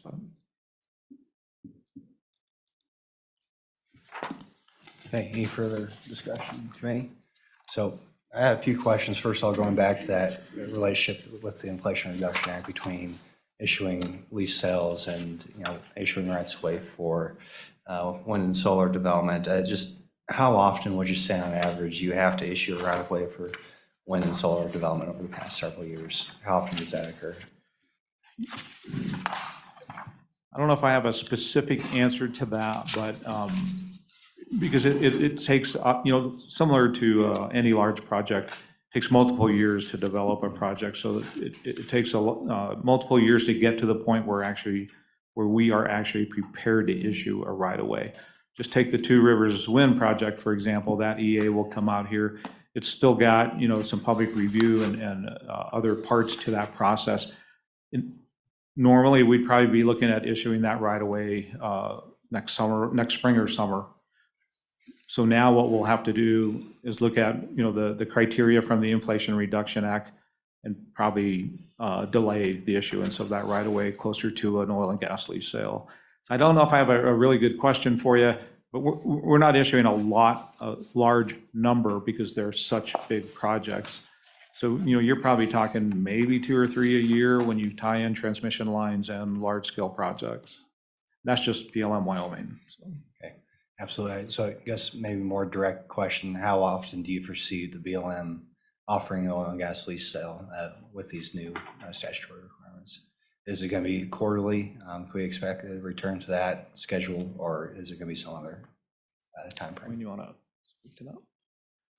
Mr. Chairman, our plan is to return to quarterly lease sales. So the September sale will kick off in the next couple months. We've got our schedule set out for the next three sales there. So as we've talked about before, at any point in time, you have the 3 overlapping sale, depending where you're at in the process, from having one and issuing leases to being in the middle of the review process to starting the next quarter. So that's the schedule we've got together.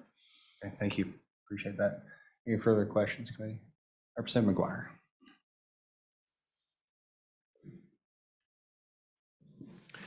Thank you, Mr. Chairman. And maybe members of the committee can help me. I'm trying to rectify the numbers that we had a memorandum that was prepared for us, very well prepared for us, with regard to the per acre row fees versus what we just heard, which seemed extraordinarily low, the $13.36 and the $1.34 per acre rental. Is there something else that I'm missing here? Is there another fee that's associated with these projects that I am missing? Thank you, Mr. Chairman. And that was going to be my next question. You mentioned the rental just for, taking up space on the land. Is there additional revenue based off of the actual wind generation, the revenue generated from those turbines spinning? And maybe I'm projecting, full disclosure, we have wind farm on our ranch, so I'm just projecting some of the elements that I seem to vaguely remember having that discussion in the private side of things. So what other fees does the BLM have, if any, besides just the per acre rental? Mr. Co-Chairman and Representative McGuire, apologize if that was confusing in the document. We'll see if we can clarify it for you here. There are multiple fees, not just the right-of-way fee associated with a project development. So you have the processing and monitoring fees up front. You have rental fees, as we just talked about, for the rights-of-ways. Excuse me. And there is also a per megawatt rate fee associated with those projects as well. So bigger project pays more if they're generating higher megawatts. So Representative McGuire, I don't know if there are some specific differences that you saw there that you want to ask about, but in my notes I just talked about, I just kind of lumped things. In the memo that we sent to you all, it breaks them down by fee.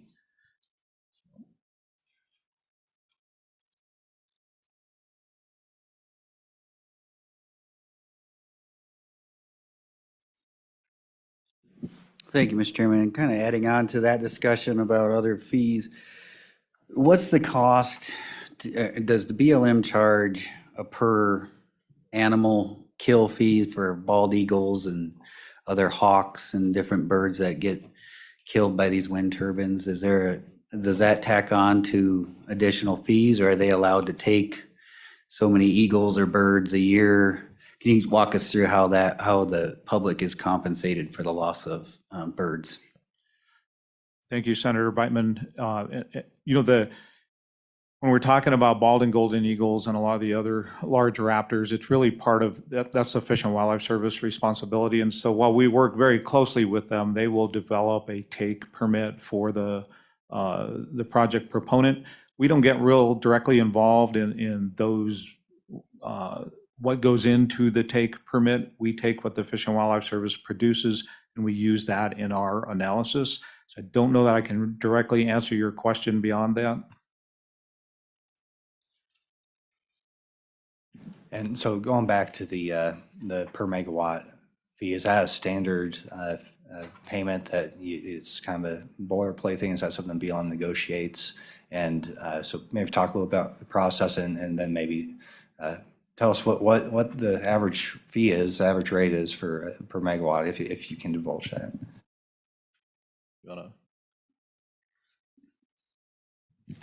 It's a general fee that's consistent for everybody, and it's upon your installed megawatts. It's not the amount generated. It is a fixed fee. And I don't have the dollar values here with me. Perhaps Andrew has them on the chart there, but it is a fixed on the installation, not a generating fee based upon how much you produce.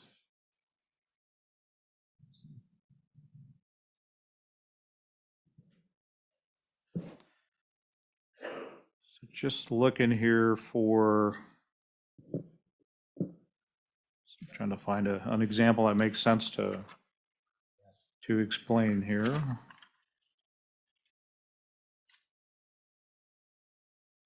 Okay, here, so. Mr. Chairman, if I may, the memo that Ms. Wangan prepared for the committee, based on Representative McGuire's request in July, that figure 1 on page 6 is the per acre rental fee multiplied by the number of acres associated with those wind projects.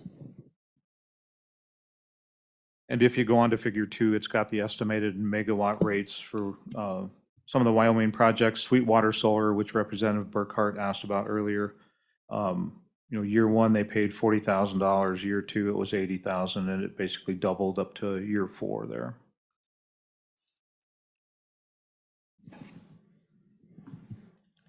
Right, I guess that kind of gives us a good estimate as to what the overall payment is, but I'm still thinking about, once again, the way that worked in the private sector and how, and it does come down to if, $1 per megawatt figure. And if it's just nameplate capacity, then you have to also take the capacity factor, right, and adjust it that way. So I understand if you don't have that right now, but that might be an interesting, either you could provide that standard figure, or we can maybe just say how much the installed capacity is on beyond land, either of those wind projects. We can figure it out from there, but yeah, that's just something I'm interested in, so we can kind of get a feel for, the differences between what you can expect, on private land versus state versus federal, for as far as payments for all these different types of energy projects, which are going to become more and more common in our state. So appreciate your testimony so far, but yeah, I think we'll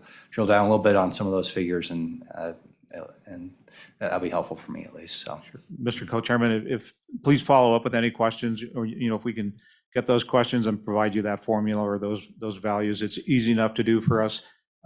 As I'm looking at this, maybe not real clear in our memo response, but we can definitely clarify those. Okay, go ahead, Representative McGuire. Thank you. And so when you said our memo response, and talking about the memo, that's the one that we have here. Okay, thanks. Correct. I was just paging through my book, seeing if I had missed one. So this is the one that we're talking about. Correct. All right. Thank you very much, Mr. Chairman. Senator Brightman, go ahead. Thank you, Mr. Chairman. One more question. Regarding solar and wind on federal lands, are the NEPA requirements and all the environmental hoops companies have to jump through, are they the same as oil and gas, or are they less stringent? Can you walk us through like the sage grouse mitigation stuff that oil and gas has to do that apply to wind and solar farms, mule deer corridors, two-horned frogs, whatever, is the item of the day? Can you kind of walk us through all that? Sure. And I'll ask Dwayne to jump in here because he's obviously the experienced one with oil and gas. But really, the NEPA process is the same, and we are required to take into account all of those different issues. I would say oil and gas is actually ahead of the game because we, over the years, have been able to develop some things that just make it more efficient to do NEPA on oil and gas projects where we know oil and gas, and we know what those potential impacts are and what is related to developing an oil and gas project. So we have anticipated some of those things. Wind and solar, while not entirely new, it is new on the scale that we're seeing it come in. And so, yes, we're still looking at those potential impacts. We still require mitigation, but a lot of it is being developed through our analysis at this time, and we don't have the efficiencies built into that process that we do have with oil and gas. So, Dwayne, do you want to add to that? Mr. Chairman, Senator Beitman, the only difference will be dealing with the Eagle Take. That's got a separate process for renewable projects and wind energy versus our other stuff where, if you get into the take provision, you avoid mitigate, and we move out of that. So we don't have that with the wind turbines. It's a different process that we go through on the take. That's the only difference. Would there be an option for oil and gas and coal mining operations to have the opportunity to have a take permit for killing animals, or is that just a special carve out for wind?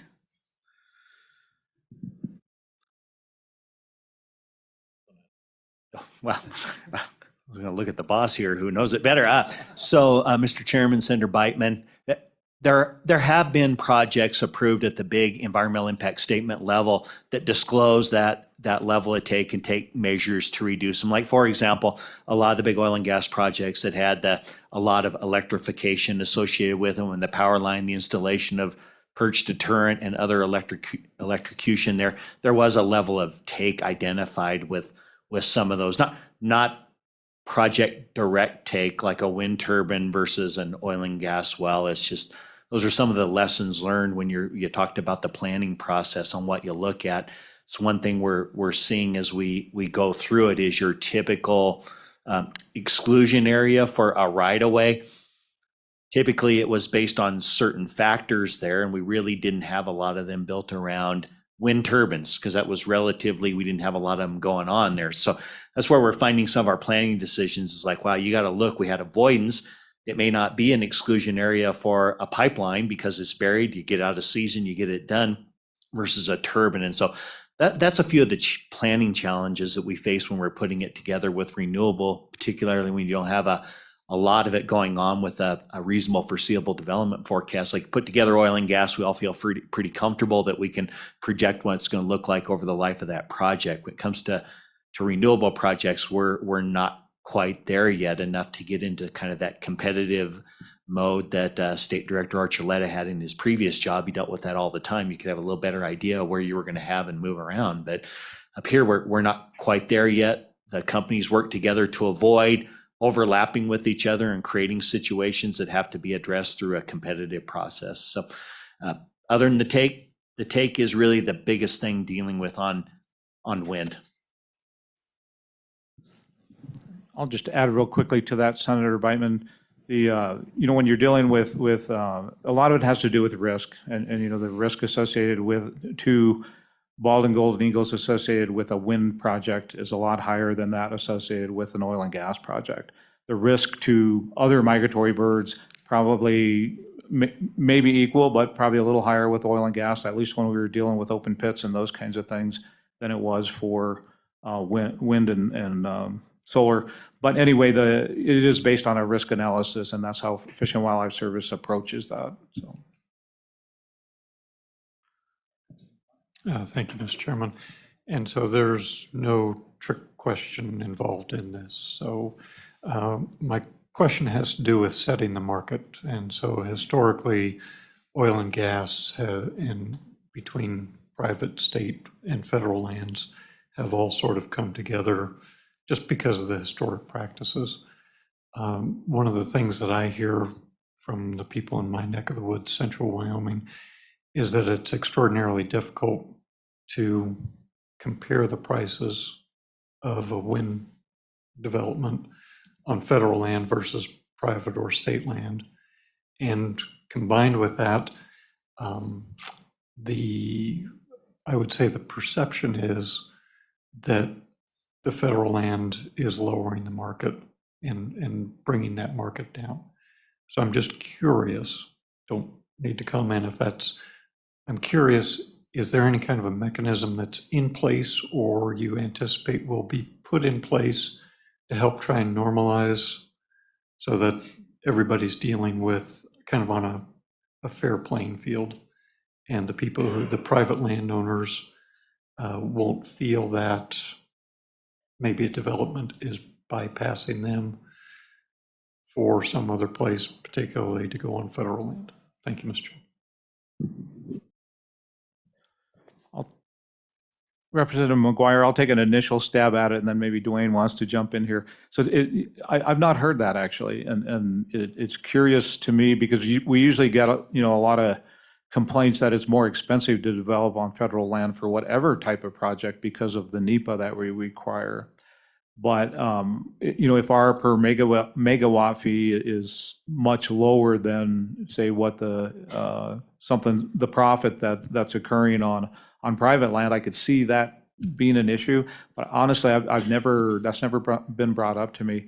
We are looking at our renewable regulations and rules. Just are they adequate? Are they not? Should we be adjusting them? So I will definitely bring that question up because that's a new one.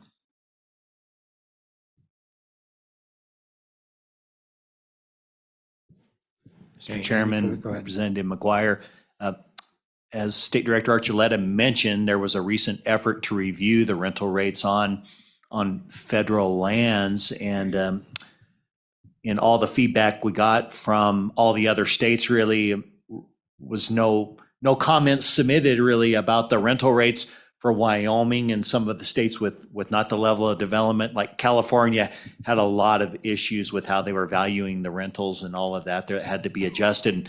I just didn't hear that we had any comments submitted on that. Particularly, either that means the rate works for folks there, which the developers it might work for, they were predominantly the ones that were commenting. And so as State Director Archuleta mentioned there, we can bring that up with our, we have a coordinating group on renewable energy. We can bring those issues up if anybody else is hearing that from the private owner perspective versus what we were hearing was the federal lands were too expensive in a number of the places where the projects were ongoing. Go, Representative Winter, maybe. Yes, thank you, Mr. Chairman. Director, I'm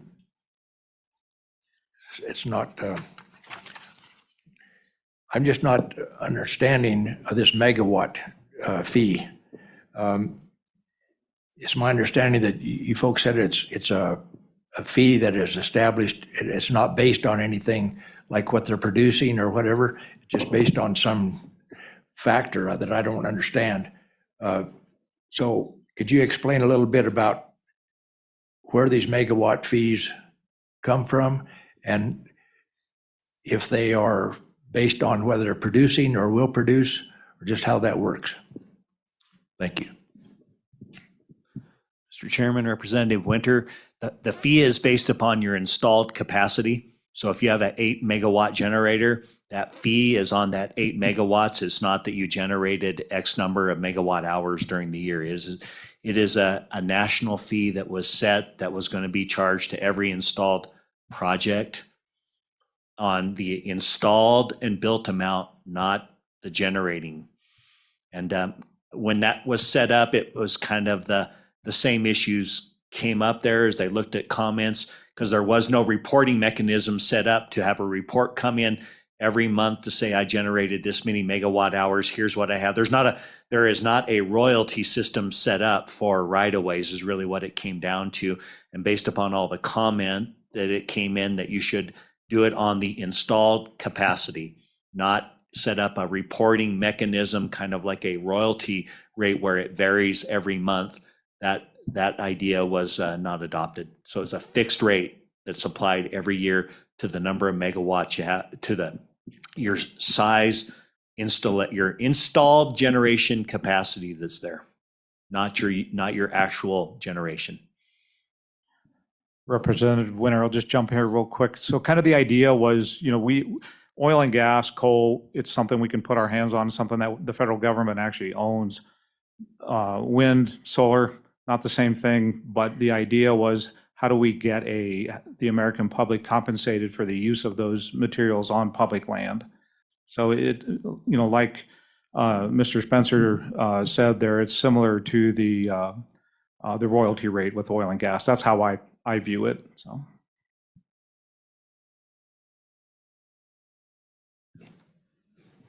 Thank you, Mr. Chairman. Just to maybe help with that discussion, and I'm looking at this report we have. So that fee is an annual fee per megawatt. So if you have based on what I have here, if you have a 1 megawatt turbine, they pay an annual fee of $2,000. Am I correct? I just want to, and then they pay that every year rather than a generation fee. It's just on nameplate capacity. Okay. So, Mr. Chairman, if we've kind of moved off of wind and solar a little bit, I have a few other questions. We have the experts here. You probably weren't prepared for these. Not quite, Mr. Chair. We have a okay. few more, and I have a few All right. more. Senator Biden doesn't. Okay, but yeah, here's your notice committee. If you have questions about wind and solar, now it's time to ask. So. Yeah, I have one last question on wind and solar. Going to, I think it's page 7 of the memo where we talk about mitigation and reclamation. If you could elaborate on how we go about reclaiming some of these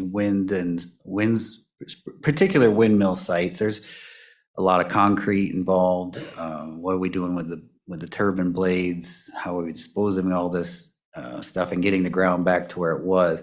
Is it similar to the AML funds where the coal mines pay into this pot of money and then that money gets used to reclaim it? Are we doing bonding and how much? Can you kind of walk us through more detail how the mitigation looks for wind projects? Chairman, Senator Beitman, there is a reclamation bond posted for every project.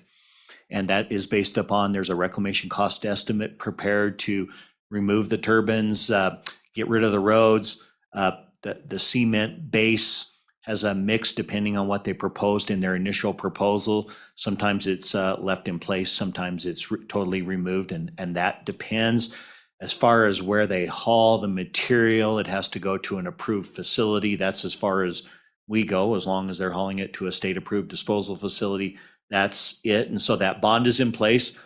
They have the obligation to complete that reclamation at the end, and we only collect the bond if it's not done, which we've been really fortunate so far. We don't have a lot of projects, but we've not had to collect any reclamation bonds on it. And one thing that is slightly different for some of the renewable, and it specifically relates to the transmission lines, that if you are a public utility that's regulated by the state of Wyoming Board of, anyway, if you're regulated that way, we do not require the reclamation bond because that's built into the process that the state already requires that you build in mitigation. So there's no double bonding on that aspect of it with the transmission line tie-ins and everything like it. But there's a bond posted. They are responsible for completing it, and so far so good. No bond collections for somebody not living up to their obligations on reclamation. So did I hear you correctly that there may be some cases where they would allow them to leave those cement bases?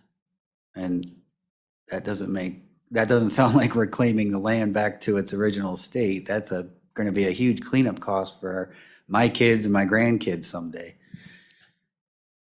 Mr. Chairman, Senator Beitman, there have been cases where they've looked at the factors going in and whether it was okay to leave that cement in there that fit in. And in some cases, they have determined that it was appropriate to leave that in there versus taking it out. And so just to follow based off that, is that concrete going to be on the surface, or do you have to remove it to a certain level below the surface and keep the remainder subsurface? Yes, these are subsurface. These are not bases left above ground there and all of that. Any further questions, committee? Okay, and I have one before we move on. We just talked about the percent that the state gets for having oil and gas development on our land through FMRs. Is there any similar reimbursement to the state for wind or solar development on federal land in Wyoming? Chairman Boner, at this point in time, there is nothing similar. There's been a lot of discussions over the years in various states about that concern. Federally, nothing has come about. There is no new legislation that would allow us to collect a fee like that or to disperse a fee like that. Some states have talked about legislation, but I'm not aware of any states that have that in place. Not that they don't exist, I'm just not aware of it. When I was in Southern California, that was a big issue because of the large number of renewable energy projects, but yet they had not developed any state-specific legislation to that effect. Yeah, it seems like that would have to be something that comes from the federal government, not unless you want to send a resolution or something, making them aware of the fact that I'm sure that they're aware. So I guess that's my final thought, for the committee, and maybe we can send a letter, we'll see. So, okay, go ahead, Representative Burkhart. Okay.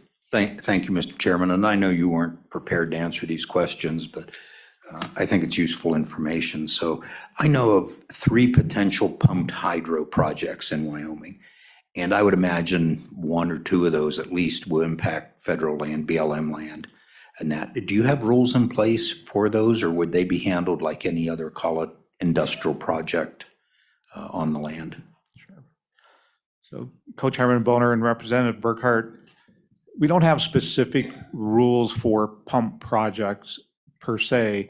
Generally, they would fall under existing regulations and generally rights of ways, because it's kind of the same idea. With a pump storage project, we would be issuing a right of way for the use of a specific area or piece of land. And so the NEPA would follow a similar process where we would be looking at the different environmental impacts associated with the components to that project. I mean, generally, you're looking at a couple of reservoirs, You're looking at a penstock where the water flows through between them, and then the power lines and gen ties. So our existing regulations cover all of those pieces, but we don't have specific policy for pump storage projects. Okay, thank you. So, and I've got 3 questions here. The third one you'll enjoy, I think. As you know, Wyoming is a state we're authorized to give Class 6 permits, well permits for injection of CO2 sequestration. So there has been a lot of discussion, especially because a lot of this will go into BLM land. I mean, and the state has held for years that the surface owner owns the pore space and that. So I think it's been discussed, but have you kind of come to any sort of decision on what the BLM will want in fee for that sequestration? I ask that because the state's considering the same thing. So we don't want to get crossways and everybody have different amounts of money. Co-Chairman Boner and Representative Burkhart, I really appreciate coming to this committee because you ask all the fun, challenging questions. But I want to, before we go to carbon sequestration, I wanted to, one more comment on your pump storage projects. Those are always done under FERC, the Federal Energy Regulatory Commission, and FERC has a different, well, they have their own NEPA process, and we generally fall under their NEPA process. So that, while we cover those things that end up being on BLM land under our rights of ways and all, we are following the FERC process. So just wanted to add that in. And this question about carbon sequestration, it's been fascinating to think about, and you kind of wish you could stick your head underground and look around, but that doesn't happen. But I'm going to actually turn it over to Dwayne because he's really been on this and working with some of the proponents out there for carbon projects. Mr. Spencer. Yep. Sorry. Mr. Chairman, Representative Burkhart. So we do have some ongoing CO2 sequestration projects, and I think one of the groundworks that the state laid, which has been really working for BLM, is that the surface owner owns the pore space. We are using that adoption, and while there may be a few anomalies out there with some of the acquisitions over the years on how surface is acquired, et cetera, like it, generally speaking, for most things, the surface owner owns the pore space. We've been able to use that. We do have, this has been very active in Wyoming, and we've worked a lot with our headquarters to develop an instruction memorandum that outlines, that essentially says that a proponent can get a pore space right away. Unlike most of our right of ways being surface oriented, this will be a pore space right away. And so we are working with a couple project proponents right now that have submitted their right of way applications. We're still going through getting everything in place before we really kick off the process. And so separating out the pore space issues from the surface use issues, et cetera. So had very close coordination with the Department of Environmental Quality, since they have the primacy on the Class 6 UIC wells. But one thing we're very, very early on is on the fees, trying to figure that out and get it. And so we're engaged within the Department of Interior. We have the Secretary has set up an appraisal valuation services office there that we work through them. So we have kicked off early coordination with them on what would be the appropriate rental and fees associated with CO2 sequestration. So we're really early on. We do not have any of those yet. We are taking the approach that when we get the complete application in, we have everything set up. We're going to engage very early with the appraisal folks there. We're going to tie in the project proponent. Typically how it works here is if they want to speed up the process, the proponent will hire an appraiser that works for the appraisal services group there that sets out and provides the information before they provide us back their recommendations. Our BLM office to the north up in Montana has a project also coming in that they're working with, and they're going to take a slightly different approach that they've asked the proponent there is, well, propose a value for rental and CO2 injection, And we'll work with appraisal services to determine if that's appropriate. We're going to start from the other end, as the proponent has not come in with any, and hopefully with these two different approaches, we can come up with what that will look like value-wise. But we've got a lot of work ahead here, just trying to determine what will a pore space right away look like, how long does it stay in place, the responsibilities. We've talked about that the legislature passed a lot of provisions related to pore space unitization and other concepts from oil and gas. That those concepts work, but when you apply them to a right-of-way, which is just an authorization to use something, it's a completely different world versus a lease that gives you a valid existing right. So got a lot of things we're gonna have to figure out once we get through that process. But we realize working with the Department of Environmental Quality is they need something demonstrating some pore space use issues before they can jump in to give a Class 6 well certification that you have it. You need that certainty. So it's a little bit of a chicken and the egg. We've determined we're going to go ahead and jump in on that pore space, do it. We'll tie in with the Department of Environmental Quality after that comes out to figure out what's left, what do we need to eliminate, how long, who does what, what's bonding, reclamation, because these are million-year projects. So, Mr. Chairman, Mr. Spencer, any idea when, and I know that we all work in the government, we know what it's like and the speed we all work at. Any idea when, those resolutions will occur on the lease fees, the rental fees, whether it's a lease or a right-of-way and that? Wyoming is looking right now, I know of probably 4 major projects that people have talked to me about that really are major projects. And we're just trying to get a handle on those fees and all of that. And I know this is all new territory for everyone. So any thoughts? well, Representative Burkhart, we have one project that has a relatively small amount of BLM in it, 480 acres. And we're hoping that that one can be fairly fast from the BLM perspective, that we can get with that appraisal services and start working through that and come up with a resolution on that fee, the rental, I should say, for the pore space fairly quickly. And I know I'm overly optimistic. We were hoping like 4 to 6 months here. Probably I'm wrong on that here. So we may end up having to come up with some sort of interim fee while we get the appraised fee. On the bigger projects, the one issue that I forgot to mention that we really need, we're going to have a lot of work on, is non-impairment of mineral rights. And we're going to have a lot of that because some of this other pending project we have is extremely large. I mean, it's a 1 million acre project and there is a lot. And I would say it's probably 80 to 90% leased for oil and gas. So we're going to have to look that over very quickly to identify the areas where, yes, that's pore space, not minerals. We don't have a conflict in this area. So that's really going to be our first step with these big projects, is what do we got here and everything like that. Because that is a big challenge with some of the formations they want to use, because in some places they're very clearly pore space. The engineers and geologists who work for me can come through that conclusion relatively quickly. We got other areas where it shades out in places there. It can be an oil and gas producing zone to suddenly nothing to that. Those are going to be much more difficult to work through. Okay, thank you. And Mr. Chairman, my last question, which again, I'm going to change the subject completely. A number of years ago, State of Wyoming, BLM and Rollins office established a cooperative working association on getting the beetle kill timber off of BLM land and recovering that timber. And I think that's been one of the more successful cooperative programs that we've had. It's made money for the BLM. It's made money for the state of Wyoming. I think everybody has come out a winner on that one. Any thoughts on extending that to other parts of the state?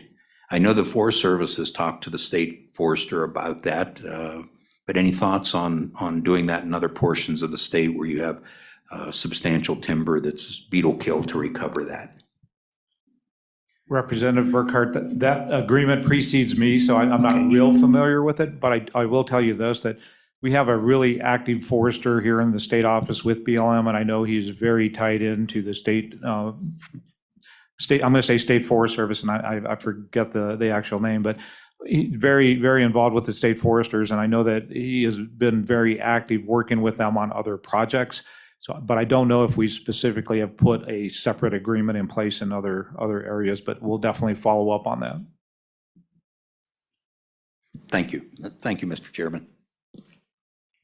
Okay, appreciate that. Any further questions for the BLM committee? But go ahead, Representative McGuire. Thank you, Mr. Chairman. This is more of a small observation, but it was 40 years ago in 1982, my dad took me down to Medicine Bow when they dedicated the first 2 wind turbines. And I think those were the first 2 wind turbines in the country. And I remember him saying things are going to change. That was the only comment that he made. He wasn't a big talker.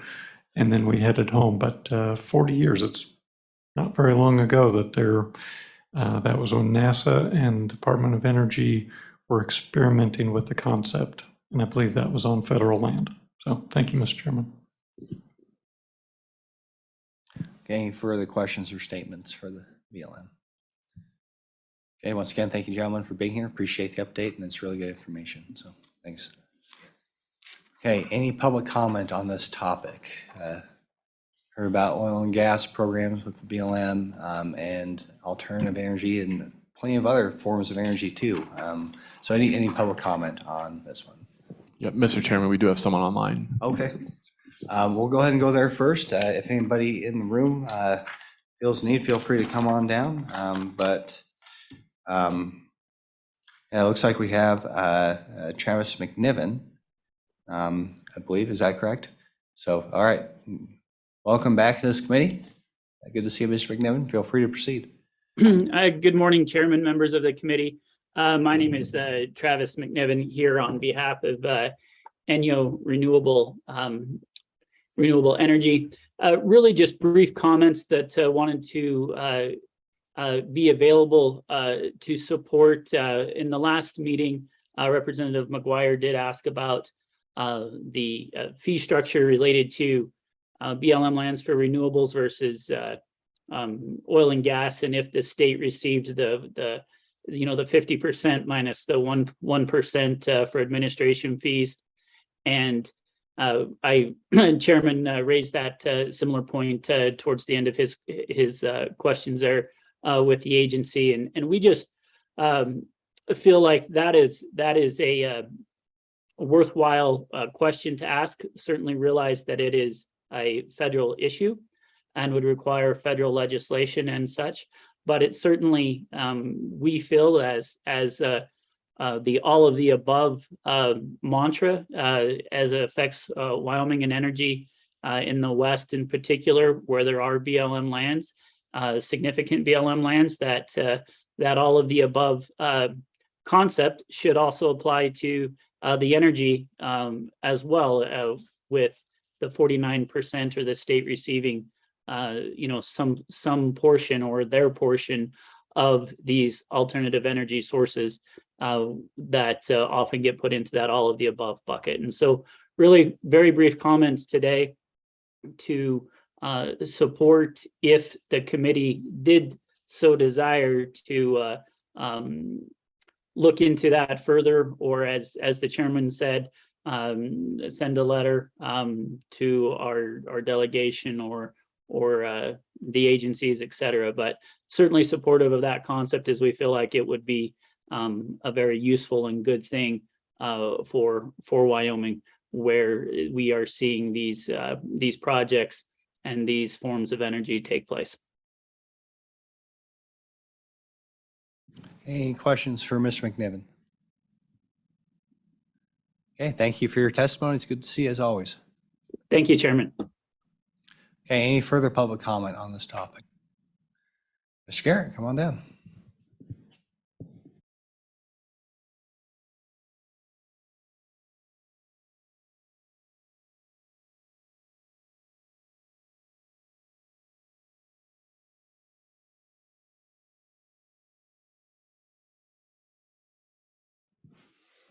Thank you, Mr. Chairman and members of the committee. My name is Richard Garrett, and I'm here today kind of as a volunteer, I'll say, on behalf of the Wyoming Energy Forum, and I'll read very briefly their mission statement. They seek to protect the Wyoming we love while the state makes its way through the current energy transition. Wyoming's economy must be financially sustainable and sensitive to social and environmental values that underpin our quality of life. The state should evaluate all forms of energy development and design incentives and tax policy that are fair and equitable while sustaining the wildlife ecosystems and open landscapes that make Wyoming unique. I would guess that for the most part, we all share those values. Maybe we'd word it a little bit differently. But we all, I think, recognize the challenges of energy development. I drove here this morning in a gas-powered vehicle. I'm very lucky I'm not driving a diesel-powered vehicle these days. Our home is heated with natural gas. I've owned homes in the past that were heated with coal-fired energy. I'm very grateful to the people that have served our state and to the abundant resources that we've realized to the benefit of the people of the state of Wyoming as a result of natural resource development. I think that all of those industries, and especially here in the 21st century, have paid their way, or the legislature has done its best to make sure that that the partnership is equal and fair. In terms of renewable energy development, as we've learned from comments provided by the BLM this morning, Wyoming is not realizing that fair return for, in my mind anyway, in the mind and in the opinion of the Wyoming Energy Forum, Wyoming is not realizing the benefit of renewable energy development in the same way that the federal government is realizing benefit. So I agree that a letter to the congressional delegation might be in order. But I'd also suggest to the committee that you consider, perhaps not in this session, perhaps in the next interim, a bill that would in many ways be similar to that which you considered as your first agenda item this morning. And that would say that the state would charge renewable energy developers the same rate that the federal government is charging renewable energy developers for rights of way and rentals, et cetera, based on acres and megawatt, baseplate megawatt ratings. And if the federal government begins to share that amount that they're charging with the state of Wyoming in turn would discount to renewable energy developers at a rate equivalent to that discount that the federal government is now sharing with the state. So I don't know if that makes any sense, and it's early days, obviously, but we have many renewable energy developments in Wyoming that are online. We've seen impacts in the Shirley Basin. Senator Beitman has referenced Golden Eagle mortality rates. Our visual heritage is being challenged. I applaud your recognition of our obligation to future generations. So if we're going to make it good for future generations, I think that we need to make it good for this generation too. And I'm not talking electric generation, I'm talking about the people that are living in the beautiful state of Wyoming. You know, renewable energy development is intensive. There's a 3,000 megawatt turbine project proposed in the south central part of the state that occupies 320,000 acres of land. By comparison, there's a 448 megawatt power station near Kemmer that occupies about 1,120 acres. Now there's coal mining that goes into that equation as well, and there's intense use of water too, and there's disposal of coal ash and so forth and so on. But there's disposal of wind turbine blades as well, as you've mentioned, Senator Boner. So I think, you know, just to summarize, the legislature, in my mind, is always trying to be fair and equitable. And I hope that we can find a way that we can develop our renewable energy resources in a responsible way. Make no mistake, I believe that climate change is impacting our lives, but We need to do it in a very responsible way. And I think that that's what this legislature's obligation is. I know you take that obligation very seriously. And I look forward to working with you in any way that's useful going forward. So with that. Thank you for your testimony. Appreciate it. Representative McGuire, do you have any? Thank you, Mr. Chairman. And I would just ask you if you know, I think it's about 30%. Do you know how much of the energy that we produce here in the state of Wyoming that we actually keep and use for our residents, and how much is exported at something around 70% that is exported out to people out of state who don't really, they're not affected by whether it be disposal issues or loss of view sheds or anything else? Thank you, Mr. Chairman. Mr. Chairman, Representative McGuire, that's a number, that's a ratio that is familiar to me and I think is probably to most members of this committee. And to build on that, if I may, I just don't think that people outside of the state of Wyoming appreciate the value that Wyoming provides to their lives. And yet at the same time, I think that they will take advantage of the energy resources that we provide to them. And they will, I'll be frank, I think that they will take any money that we leave on the table and tax that energy production for their own benefit. So, candidly, another reason in my mind that a generation tax is also worthy of consideration. But absent discussion on that, and going back to Chairman Boner's bill of earlier this morning, that might be a path forward. It's a little bit more effective than a resolution and a letter to our congressional delegation. And that's not to say our congressional delegation is not alert to these challenges, but they're not as powerful as you all are. Power is in local government, in state government, and I ask you to flex your muscles and do it for the benefit of the people of the state of Wyoming. Thank you. Okay, any further questions? Thank you, Mr. Chairman. Thank you. Committee. Any further public comment about federal energy development, oil and gas, and alternatives? Okay, this topic is closed. Committee, are we going to consider any committee action on this topic?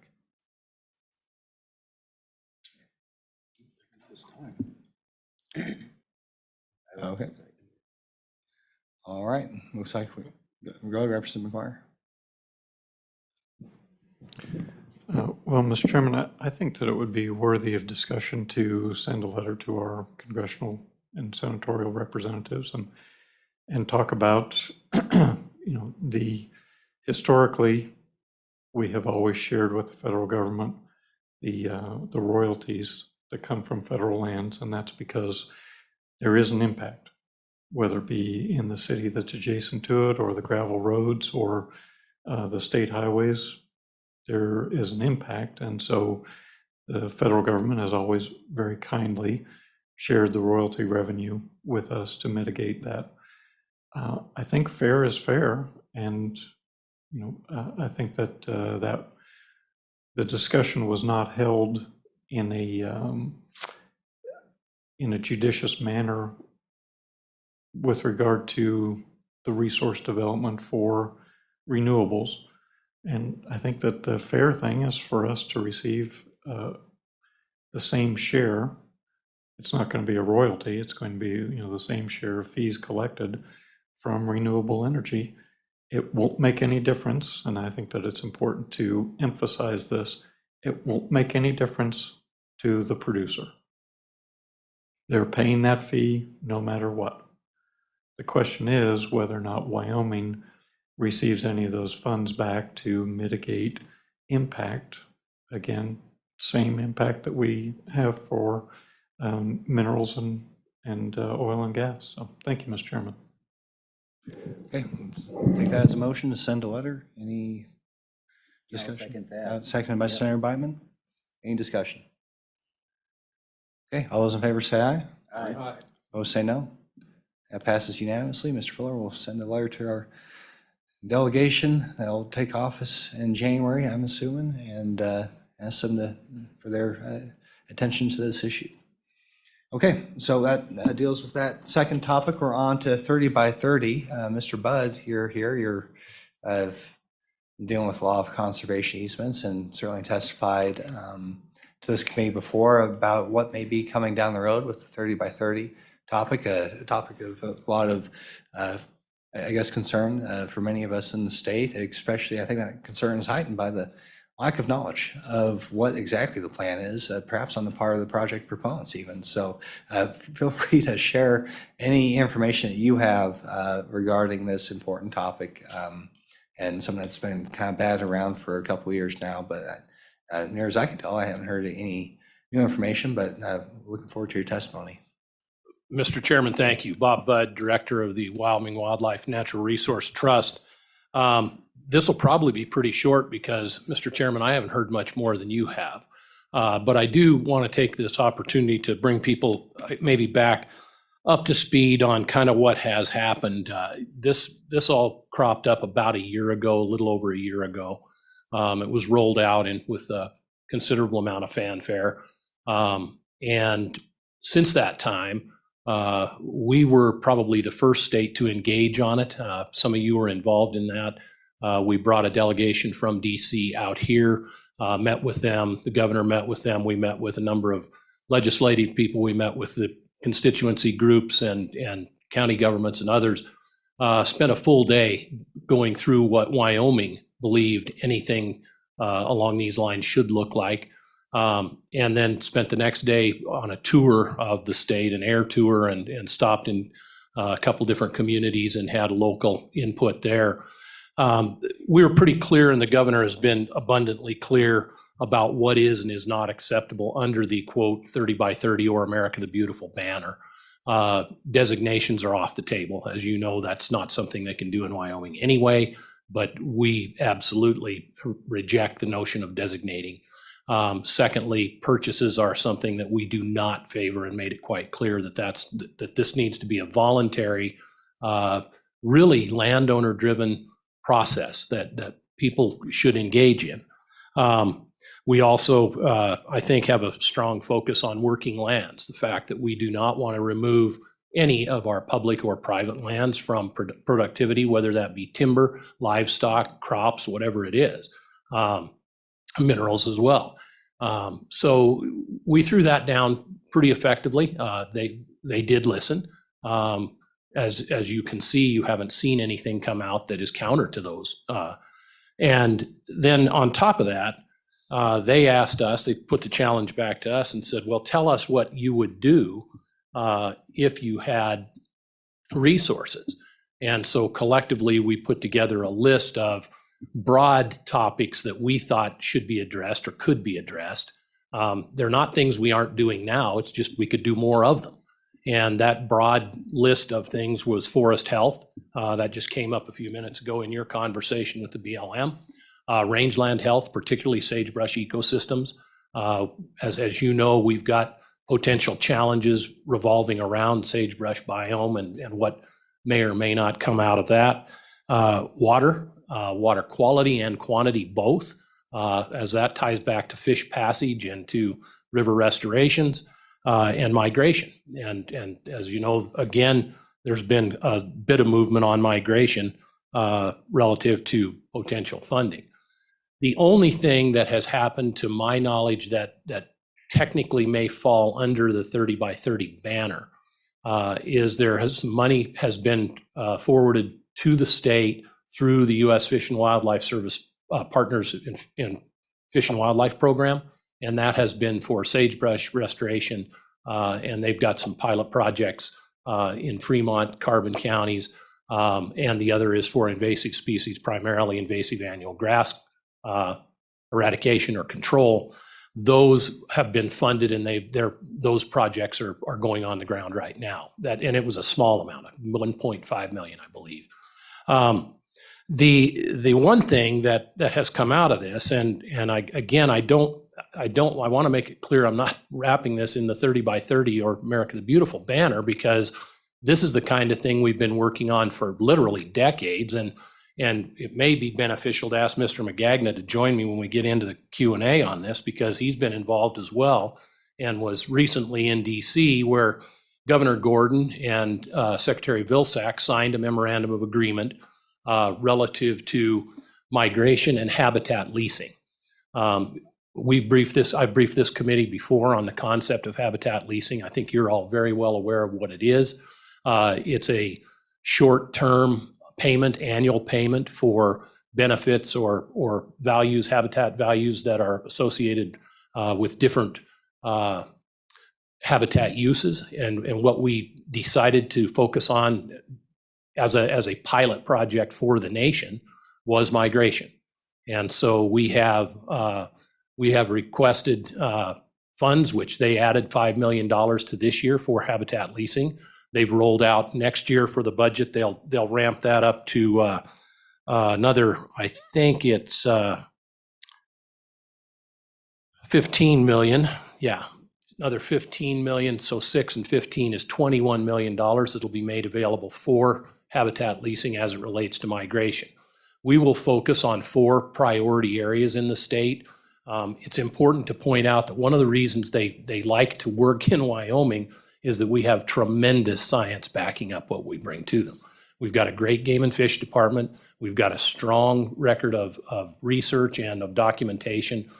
We can show where those migration corridors are, where those animals move, and so it's a credible thing to fund it.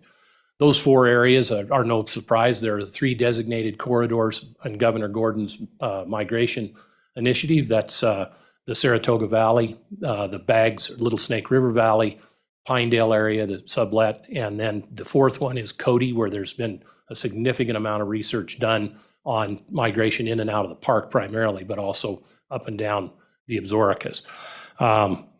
That program is in its development stages. I just got off the phone yesterday with the deputy secretary, and he said, just let the committee know that our priority is Wyoming. We appreciate this partnership and we want to move forward and figure out how to do it right here. I think that's complementary to us, to the work you do, to the work that the people in this state do. And I think that this month in November, they should be rolling out some of the criteria that will be used under EQIP, under ALE, under their different programs. It will be messy, I will tell you that, because you're dealing with the federal government. You're also dealing with 2 different agencies in USDA. So you've got to deal with FSA and NRCS, and you've got to find a way for those to meld. They're working on that. Wyoming has already designated a lead person to do it, very, very capable, Brian Jensen with the NRCS. They should have guidance out this month, as I said, as to how that will play out. And that will be guidance that will go to the landowners. And then the second part of that is that there is an add-on trying to add human capacity to make sure we have enough people to process any of those leases as they come through, to answer questions. That'll probably be done collectively by a lot of different entities, conservation districts, game and fish biologists. Probably there will be some contract people who will work through entities like the stock growers and others. But at this point, that's where we are relative to the topic, the broad topic, I guess, if you will, Mr. Chairman. The last thing I would add is that this is compounded and probably for you made more confusing by the Infrastructure Act.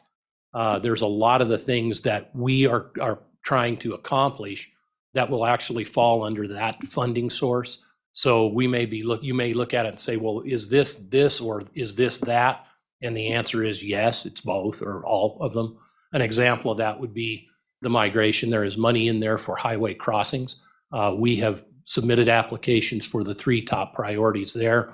We'd love to get all 3 of them approved. I don't know if that'll happen, but that's money that you allocated last time for the match for that. And so we have a leg up, if you will, because we do have the matching funds in the bank ready to go if we get those approved.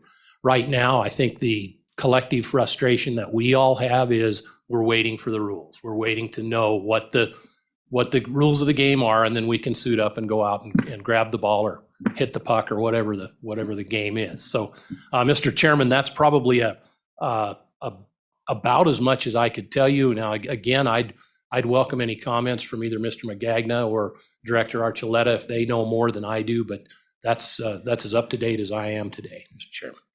Okay, thank you for that update. Any questions? Committee, go ahead, Representative Winter, then Co-Chairman.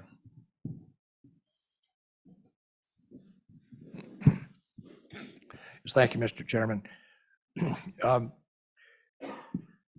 Director, as you probably know, I'm pretty concerned about this 30-30 thing that's going on with from our federal government. And the two questions I have right now, based on what you've told us, are there any strings attached to this federal money that's going to these migration corridors?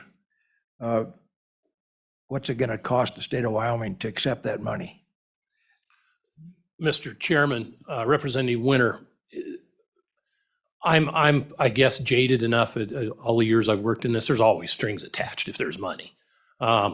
They are pretty limited.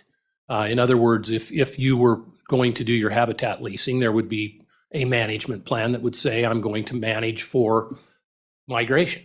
And that would mean you would rise to the top of the list for fence modification if that was appropriate, that you would not go build an impediment in the middle of that migration route, that you would agree to things that you're already doing, frankly.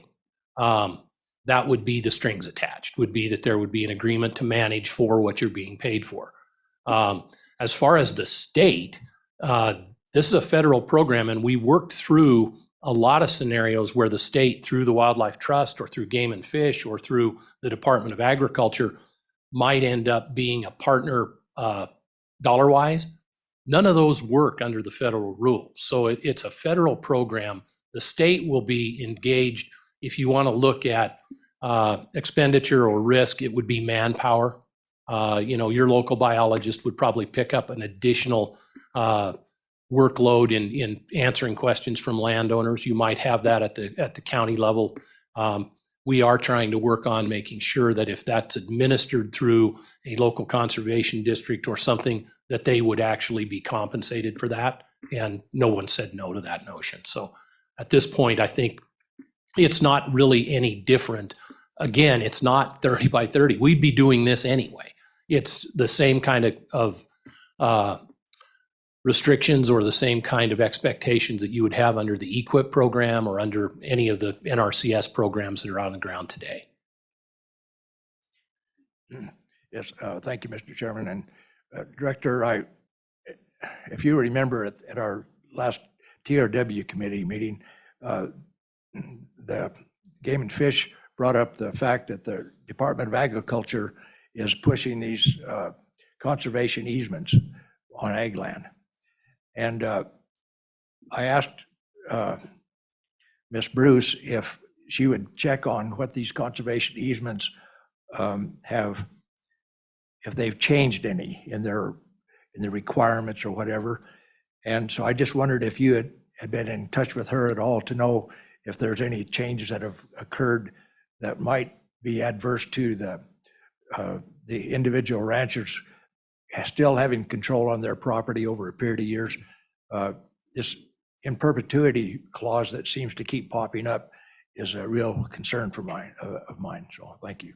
Mr. Chairman, Representative Winter, if anything, I would say that the restrictions on conservation easements that are funded by USDA have been relaxed. They are much less restrictive than the ones that I was looking at 20 or 25 years ago.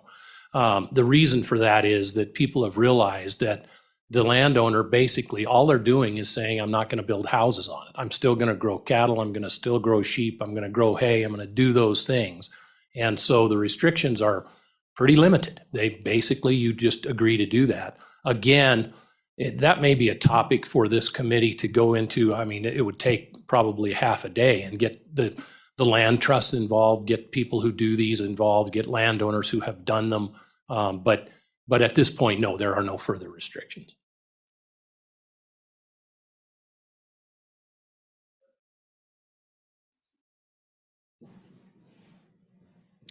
Did you want to? Thank you, Mr. Chairman.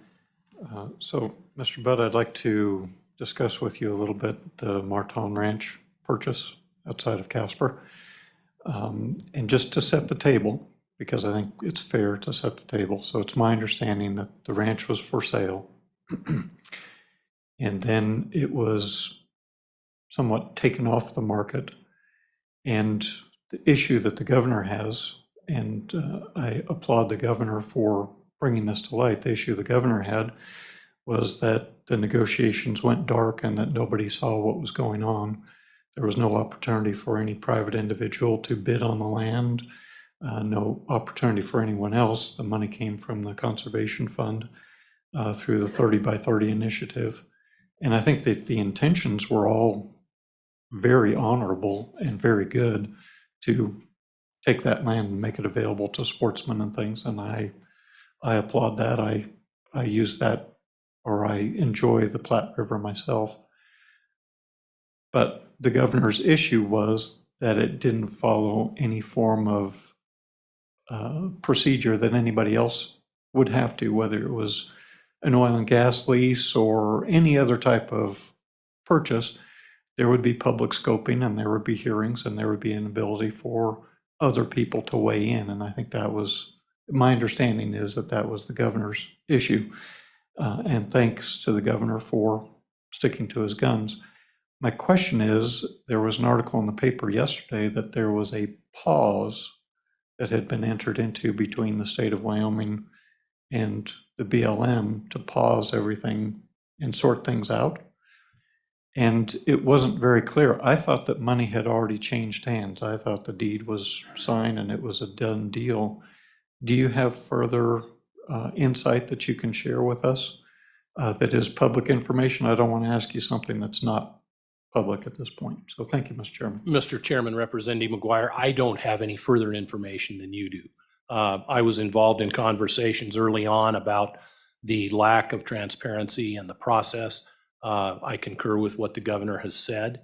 I have defended that to people in DC and elsewhere. As I read the paper, as you did, it looks to me like that resonated with the Board of Land Appeals, and they said, hey, you need to go and follow the process. That's as far as I know. I think you'd probably need to either ask the governor or perhaps Director Archuleta if they have more, but I do not. Okay, go ahead, Mr. Co-Chairman. Thank you, Mr. Chairman. Director Budd, over the years, the state's been involved in a number of conservation, which I would call conservation issues, and some of them you and I personally involved in. Between conservation easements, access easements, habitat restoration, there's a laundry list. How much, if you can give us a brief idea, you don't need to do a detailed calculation. How much percentage of the state of Wyoming's land has been involved in all of that? Oh, Mr. Chairman, Mr. Co-Chairman, I mean, this would just be lick your finger and That's hold all it I in the need. air. That's all I'm asking. If you collectively look at all of the different things we do in this state, and I would add that we do largely voluntarily. Industry responds very well. When we say, here's an issue, they respond incredibly well. Agriculture responds well. And Mr. Chairman, Ag does a great job. Yeah, Mr. McGagnon. so if you were to look at that, I mean, sage-grouse core areas are 24% of the state's surface. That's a restriction. If you look at conservation easements, they're a minor fraction of that, but it's significant. If you look at the work, the initiatives that we've undertaken in the Black Hills, or if you look at the initiatives we've undertaken on the Wyoming Range or in the Absaroka Front, we're talking millions of acres in different types of projects.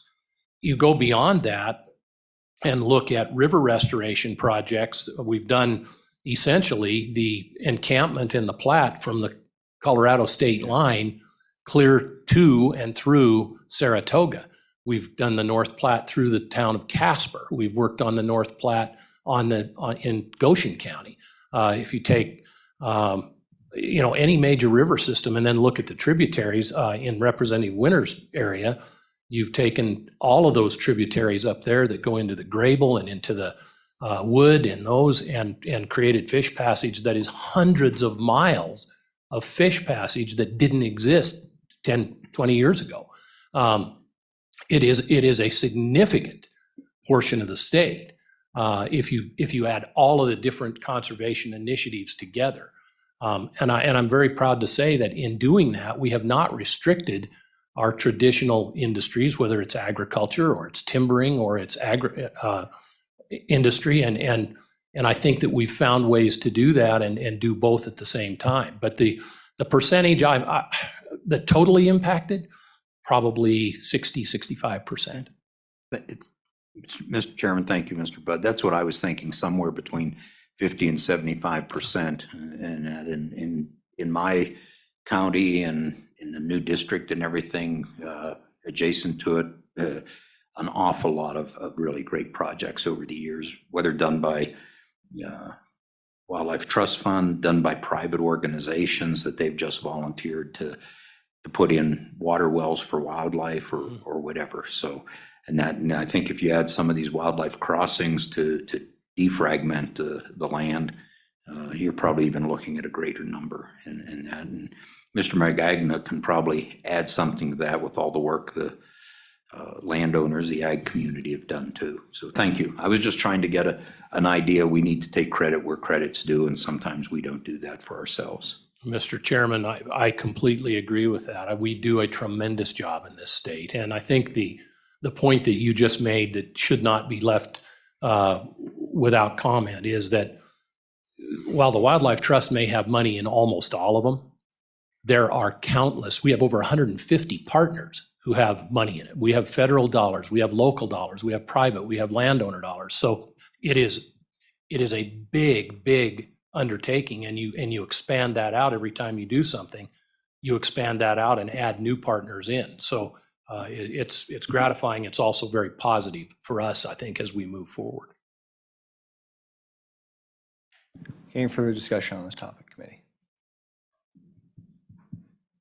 Okay, thank you, Mr. Budd. Appreciate Thank you. it. I'm sure We'll keep you posted if anything happens. Absolutely. Okay, any public comment on this topic, 30 by 30? Looks like we don't have anything online. Is that correct, Mr. Fuller? Okay, very good. Okay, so anybody here in the room, public comment? Okay, public comment is closed. Committee? Got an update that there's very little movement on this area. Still questioning what conservation means, and by some definitions, I think 70% of the state is already conserved. So maybe more concerning if you live in Nebraska, I guess. So, okay, so with that being said, we'll go ahead and move on. Commerce County EIS update. We have stock growers, Mr. Magagna, on the agenda first. So feel free to come on down. I'll just set up a little bit. You'll remember this was a very important project that started, I want to say, about 2014. Doing the EIS for a significant amount of oil and gas development in Commerce County. Obviously something near and dear to my heart, in the area of the state that's beginning to really shift from exploration to full-on production in the Powder River Basin. And so a lot of important collaborative work went into this document. It's I think a success story of, you see, landowners and oil and gas and everybody working together to produce a really good outcome for everybody. And so we've had an update. Unfortunately, there was a lawsuit filed against the federal government regarding this EIS, and so significant development, I would say. And so we're here to share our thoughts on it. So, Mr. Magagna, thank you so much for being here. Feel free to take it away. Well, thank you, Mr. Chairman. Jim Magagna with the Wyoming Stockgrowers Association. And before I begin, I would point out that this is an oil and gas issue, so certainly a lot of the information that will be useful to you, I'm sure, will come from the next speaker, Mr. Obermuller. I will confine mine somewhat to a little background on this issue and explain why, as a representative of, particularly of surface landowner interests, many of whose interests also include minerals, that we see this as a very important issue and have engaged in it directly. For just a little bit of brief background, the issue can be summed up here in the expression fee fed.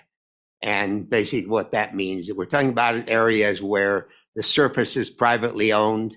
The minerals underneath that surface are privately owned in most instances, not necessarily by the surface owner, but by private parties. But because of the expansion of directional drilling, which has been a savior in this state, some federal minerals are being produced with the well that's being drilled on private land. And so our engagement in it is because we're concerned with impacts of what this litigation could have on the rights of private surface mineral owners. Kind of what's behind this is a memorandum was issued in 2018 by the then Secretary of Interior Bernhardt. And to quote one section from it, he says, BLM's jurisdiction extends to surface facilities on entirely non-federal lands solely to the extent of assuring production accountability for royalties. In other words, if the well's on private land and directionally drills into federal lands that have been properly leased and an APD issued, that they're only interested in making sure the federal government's getting its royalties. Now, if you read his memorandum in depth through the end, it defines some different circumstances, and I would honestly say it does provide somewhat more of a federal role than what that sentence would seem to imply, but nevertheless, it's recognizes that it's the private landowners on whose land the well's being drilled, and they should be the primary authority. And they go on to talk about some of the ways that there still has to be some compliance with the Endangered Species Act, with NEPA, with the National Historic Preservation Act, but it's minimal in terms of the federal engagement as they kind of explain it. If the well would have been drilled anyway, if there hadn't been any federal nexus, then they granting an APD, their engagement is only with regards to the downhole environmental impacts, nothing with regard to surface. If it appears that a well would only be drilled if the federal APD is issued, then it goes a little beyond what that original sentence read and says that then you should consider all potential environmental impacts on the federal. And that involves a number of issues that we're not directly involved with, air quality and some of the other environmental issues there. And the only thing it really requires in those cases is that the federal government, if there's a federal nexus because of an APD, does have to have an access agreement with the private landowner through the company that's drilling the well that allows them to come onto the site for inspection and enforcement authority, but their authority is limited to downhole operations and production accountability. In other words, getting the royalties out of it. So it's a little bit nebulous there, but it was a very positive step in our view when Secretary Bernhardt issued that the federal agency, just because there's a nexus to a directional drilling, that they're not sitting there telling you how the well can be put on your private land. Back in July of this year, there was a lawsuit filed by one of the plaintiffs in the current lawsuit, not in citing any specific instances such as Converse County, but just a general legal challenge to that IM that Secretary Bernhardt had issued. And the claim was that was in violation of NEPA, in violation of the Minerals Management Act and Mineral Leasing Act and a couple of other areas. And we looked at that. We became very concerned. We and the Petroleum Association discussed it together, and we're prepared to engage ourselves in that litigation. Less than 30 days later, the plaintiff withdrew the litigation, and it was not hard to see, in my mind at least, that they were looking for a better scenario to move forward with that rather than just a general challenge to the rule, not in any particular factual context. So that came, unfortunately, it came on the Converse County with the litigation that's now been filed the 7th of September by that same original group, Western Watersheds Project, as well as by a Wyoming group, the Powder River Basin Resource Council. And basically their legal claim is that Secretary Bernhardt's instruction memorandum is an unlawful national policy, that it conflicts with the Mineral Leasing Act, that it conflicts with their requirements under NEPA and ESA and all of these other acts. And they quote some language from the Mineral Leasing Act that requires the BLM to regulate all surface disturbing activities conducted pursuant to any federal mineral lease. And saying, well, there's a federal lease here, even though the activities aren't occurring on the federal land.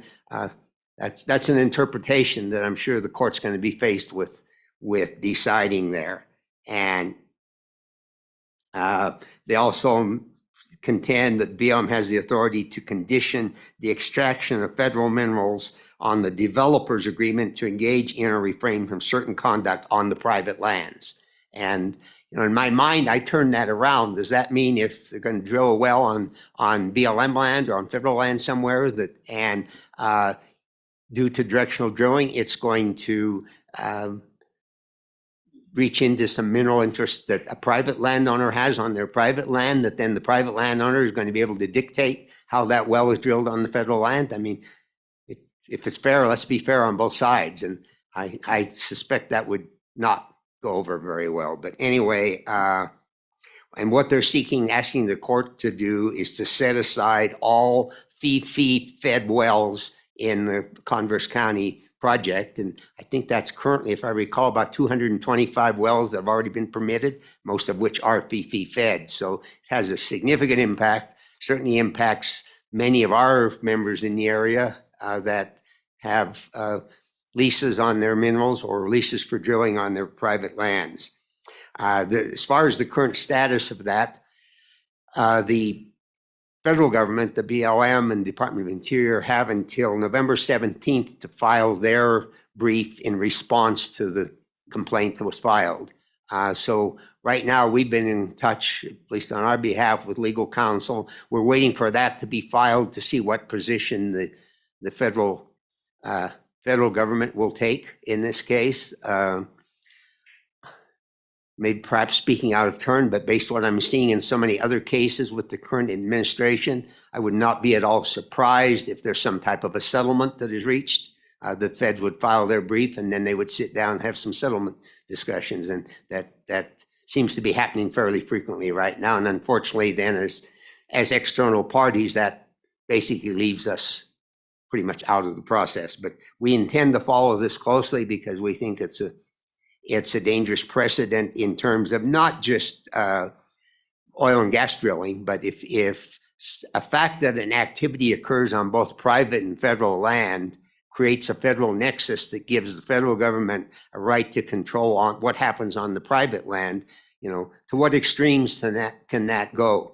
If it's a wind energy projects on both, I guess at the furthest extreme, if my sheep or cattle graze on my private land and on federal land as well, all as a part of a single pasture, does that give the federal government a legal right to dictate how I manage my private land? And so I think it's a serious precedent out there from our perspective as a surface owner, and that's why we tend to be engaged in it. And I'm sure that Mr. Obermuller will have much stronger views and be able to express them in terms of what the impact will be, which I think is huge on mineral development right now under the Converse County project, but potentially on other projects across the West in particular. With that, Mr. Chairman, I'd be happy to answer any questions. Okay, thank you for that testimony and your engagement on this issue, Mr. McGagnon. Any questions for the stock growers? I guess I just have one. They asked for and I'm not an attorney, asked for those permits to be set aside. And I'm just wondering how that could possibly work in real life and looking at the list of the APDs that they challenged and matching up just, living in Converse County. Some of those are, may have already been drilled. And so just the lawsuit itself seems to be extraordinarily sloppily put together. There wasn't any finding of fact, I would imagine, from their part. They're just throwing stuff against the wall and seeing what is going to stick. And I won't get into too many of the other issues, but if you read the lawsuit, you think that the BLM is responsible for managing wildlife, and then you think that the BLM is responsible for managing water. And of course, we all know that the state of Wyoming is responsible for managing wildlife. The state of Wyoming is, with very few exceptions, the state of Wyoming is responsible for managing our water and the APD process through which the BLM has to go through on some occasions they're not the lead agency when it comes to protecting these resources, which we all very much deeply care about here in Wyoming. So just wondering if, I know you're an attorney, that's why I'm asking you, what if there is a sue and settle situation, what the impact could be specifically, especially if, some of the activity that's under question has already taken place. Oh, Mr. Chairman, it'd certainly be a guessing game on my part, but I think a first step would be that no future APDs would be granted until this issue was resolved, or they would be granted under a new resolution that was acceptable to the plaintiffs. I could see that there would be a stay on drilling any new wells under APDs that had already been issued. The third stage of that, which would be perhaps the most onerous, and I don't know where a court would come down on that, is stopping any production from wells that may have been drilled to be deemed in violation of these federal statutes. And I don't know that it would go that far. One of the things, where these suits are filed is always critical. This was filed in the federal district court in the DC circuit. And that's almost a given in these types of cases, because none of these environmental plaintiffs want to be in the 10th Circuit, which includes the state of Wyoming, because it tends to be far more friendly to our business interests and private property rights and that. So it's in the DC Circuit. I have no reason to believe that the judges in that circuit have a good practical understanding of oil and gas development in Converse County, Wyoming, and that's always a concern. Any further questions, committee? Yeah, once again, thank you for your testimony. Thank you for your advocacy on this issue. So next up, we have the Petroleum Association, Mr. Obermiller. Welcome back to the Federal Natural Resource Management Committee.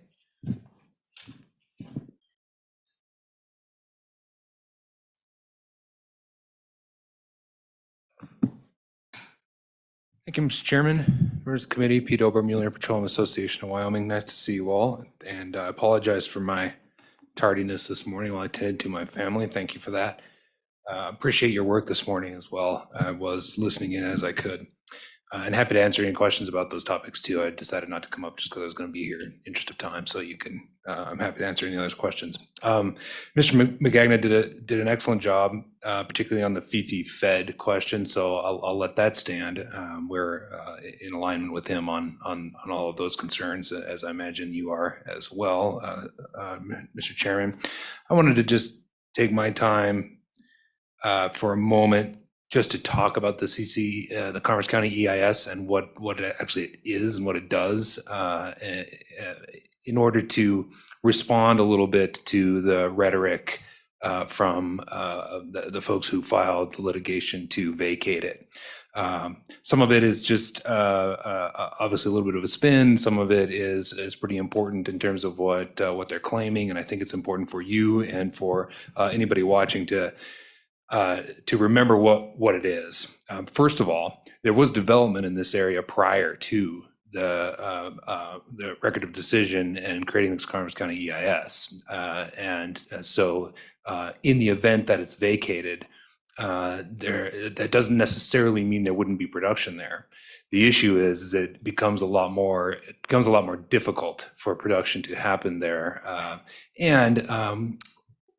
What that would do is repudiate what I think is one of the best collaborative efforts between all of the stakeholders in this area in a multiple use scenario where the federal government and the stakeholders, including landowners, grazing permittees, oil and gas, and all that got together and figured out how can we meet the needs of this area in a way that protects wildlife, in a way that protects the people who live there and who need to make a living there and access what is now becoming, as you mentioned, a very desirable resource. It is the sweet spot for Wyoming. We have 26 rigs running right now. 16 of those are in the Powder River Basin. They're not all in the Converse County EIS area, but a great number of them are.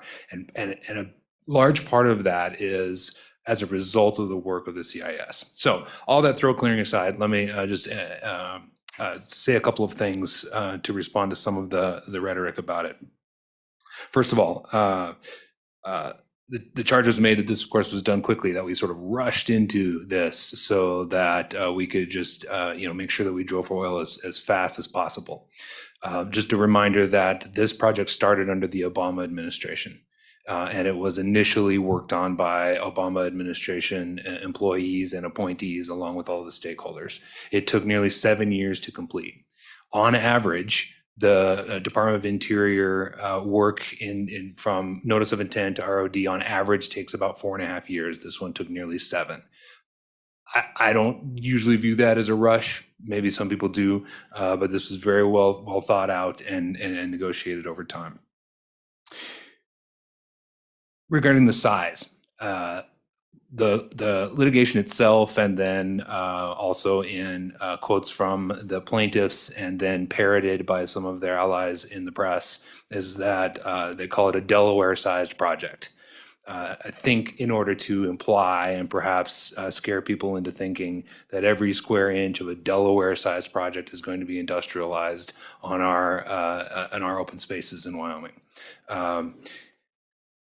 The project area itself, the entire boundary of the project area is, let me just make sure I have the right numbers here, is 1.5 million acres.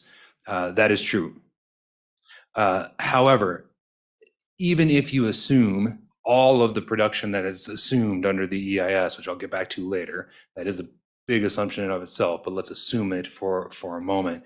The total surface disturbance during the drilling activity in the first 10 years is only 53,000 acres, 3.5% of the total project area. After drilling is complete and wells are in production and you start to reclaim, it goes down to 1.4% of project area. We're not talking about drastic industrialization here. Is there activity? You bet. You drive 59 and you see that? Absolutely. No doubt about that. That's what oil and gas does to a certain extent. But let's be clear about what the actual size is. The other thing about size I want to mention, and it's probably more important, is the type of projects that are happening now, as you all know, in oil and gas. When this project was started in 2014, there were still a fair number of vertical wells happening. To the extent that there were horizontal wells happening, there were 1 mile horizontals. At this point, they're nearly exclusively 2 mile horizontals, moving to 3 mile horizontals at this point. It's hard to overstate what that has meant in terms of reduced impact on the land and on the wildlife when you have that much fewer roads, fewer pads, and a lot of these pads now are doing, not all of them, but a lot of them will sit on a section and they will drill 2 miles in each direction. So it's not that the less surface disturbance is really quite dramatic. In fact, I think I might even have a little bit of information about that. Just for your interest. If I can find it very quickly, I don't think I can. I don't have the actual data to share with you right off the bat, but I think it's important to know that it's the amount of production that Wyoming receives from these laterals is greater than, it continues to climb while the amount of surface disturbance continues to decline, and it is very inversely proportional. Okay, Mr. Chairman, let's move on to more important things real quick, and I appreciate your patience with me here. With respect to raptors, part of I have in front of me the complaint from the litigants that they want to reverse it for a lot of reasons. One of which is under the complaint is that is the issue of raptors and the issue of sage grouse in particular. And so I wanted to talk about both of those. Number one on raptors, just to remind you what the EIS does here. There are approximately 1,000 nests, raptor nests in the Converse EIS area. Not all of them are necessarily in sort of different stages, but there are approximately 1,000 nests. 1,000 nests over a 10-year life cycle of a project is basically 10,000 nesting opportunities. What the EIS allows for is 98 exceptions to the disturbance rules essentially for raptor nests. So it's essentially a 1% impact over the life and during this time. Okay, now some people have trouble with that. That's fine. This is a unique offering in this particular EIS. What's important to remember about it relates back to what I said about the disturbance. So what is critical for raptor nests, particularly during nesting, is the activity. And what this exception allows operators to do, again, one exception each year over 10 years, when you're talking about 10,000 nesting opportunities. It allows for operations to, the active part of operations to happen when there's not nesting, when there's not, when the disturbance is not a problem. And then we reduce the activity during the other time. Much fewer trucks, much fewer roads, much fewer human interactions. The exception process is put in place not solely to allow for production to be more streamlined. The exceptions were put in place actually to help nests be less disturbed during the time they need to be. It's a very important part about that EIS. Sage grouse. I don't think Mr. Budd is still here, or he can talk a little bit about this, but I think the most important thing to remember about sage grouse is there's absolutely nothing in this EIS, not one thing in the EIS that changes the status about how sage grouse are dealt with from the 2015 RMP, nor from Wyoming's executive order with respect to sage grouse. No, it's not different. There's no new exceptions. There's no changes in any way. So that's the important thing to remember. There's some talk about what the disturbance already is out there. I think if with ground truthing, you'd probably find that it's right around 3% or so, and that the habitat there is not prime sage grouse habitat anyway. But that the activity there shows that its disturbance is minimal and within the bounds of the EO. Finally, with water and with air quality. I think the important thing to remember with water, and Mr. Chairman, that the water use is critical, and that some of these projects do use a significant amount of water. I think what you will find as this project moves forward is dramatically increased use of recycled water in these projects. I think that is going to exponentially increase as this project develops. Some have started to use it now, and it's going to increase as we go on. On air quality, Mr. Chairman, the complaint wants DOI and BLM to have the legal authority to impose air quality controls on projects extracting federal oil and gas. That, of course, would be duplicative. The EPA and DEQ already have that and are quite diligent about that. And again, in terms of technology advances in Wyoming, you're going to see that continue to improve and improve and improve. Last thing I want to say, Mr. Chairman, then I'll take questions, is I just want to remind you were talking about sort of throwing spaghetti at the wall, sloppily written, all that. I'm not an attorney, so I can't speak to that. But I can speak to why there is an incentive to perhaps throw things at the wall like this. And that's the request for relief in the, which I'll just read, award plaintiffs costs incurred in pursuing this action, including attorney's fees authorized by the Equal Access to Justice Act. Mr. Chairman, I can speak to it because in the decade that I spent on Capitol Hill, I spent that entire decade trying to reform the Equal Access to Justice Act. Unfortunately, the best we were able to do was actually create a database, a searchable database on how much money goes out under EJA and who gets it.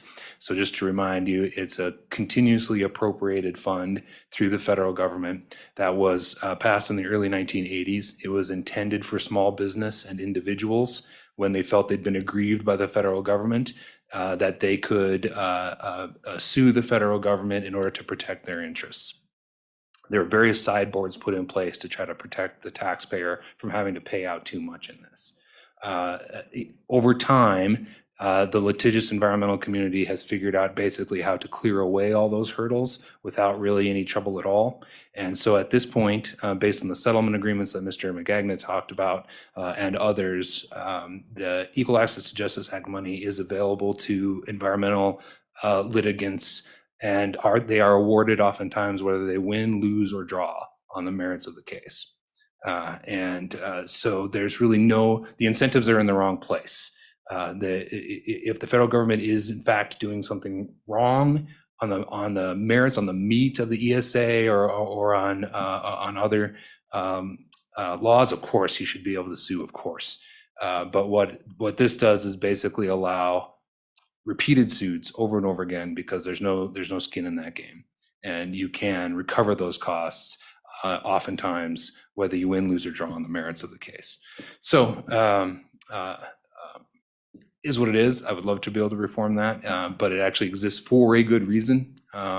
Think about your veterans who have been denied their veteran claims wrongly. They need access to something like this, but it's being used, in my opinion, wrongly at this point. So, Mr. Chairman, I'll leave it at that, and I'll answer any of the questions that the committee might have about the EIS or anything else this morning that I missed. Hey, well, thank you very much. Appreciate your testimony, your perspective, and your hard work on this. Being from Commerce County, I do appreciate your industry's engagement and the work that we've all done together to come to I think, a very well-balanced EIS that I think promotes common sense. And I think that, the discussion around the Raptors, especially that, reducing or getting rid of the Raptor stipulations reduces the impact on the land. And maybe that's counterintuitive if you're filing a suit from Idaho or for somewhere out of state. And hopefully it's not too counterintuitive if you're a judge sitting on the DC Circuit Court. We'll find out. So I think all that stuff is really important. And to be clear, I'm not an attorney either, but when I say sloppy, it's from my perspective, watching that development happen every day. It's completely untethered from reality, I guess would be a better way of describing that. So once again, thank you for your input. Committee, any questions for the Petroleum Association? Okay, well, I appreciate it. And, along the lines of what Mr. Magagna discussed with, I guess, November 17th being an important deadline, we look forward to hopefully having the opportunity to intervene in this case. So once again, thanks for all your work. Thanks for all you do. And we'll see how this important issue evolves. So. Appreciate it. Thank you, Mr. Chairman. Okay, any public comment? Looks like we probably don't have anything online, just double checking. Any members of the public here present today? Okay, well, it looks like we don't have any public comment. I don't think we need any particular action on this item committee, but I'll entertain any statements. I probably have one of my own if nobody else does, but anybody wants to say something or? I'll yield to you, Mr. Chairman. Okay. Yes, mine wouldn't be.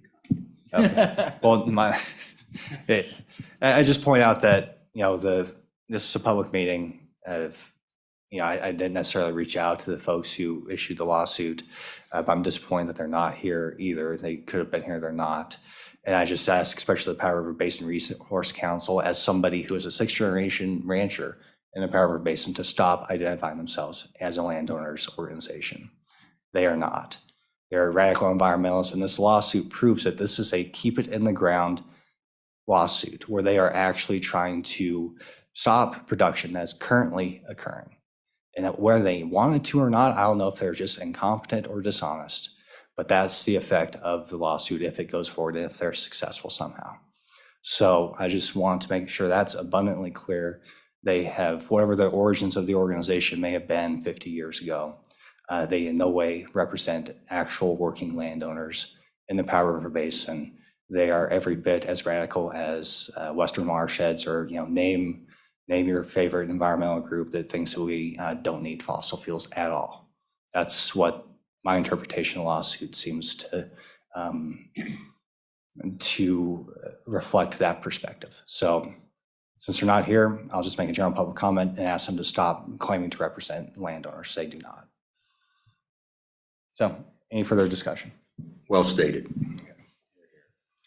Okay, so we have a slight adjustment to the agenda. I hope nobody takes too much offense. We did have a discussion with the county commissioners last meeting about wildlife, wilderness areas, study areas. And so we've had some discussion as a committee since. And so, Mr. Ryman, if you want to just come up and remind us of what the ask was from the county commissioners, and maybe we could reconsider that.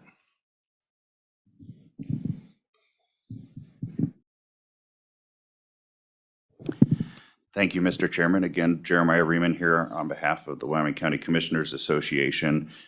As you mentioned, I did present on the Wyoming Public Lands Initiative at your past meeting, and in particular was interested in receiving your support for writing a letter in support of Senate 1750, the Wyoming Public Lands Initiative Act of 2021. That's a bill that Senator Barrasso has introduced.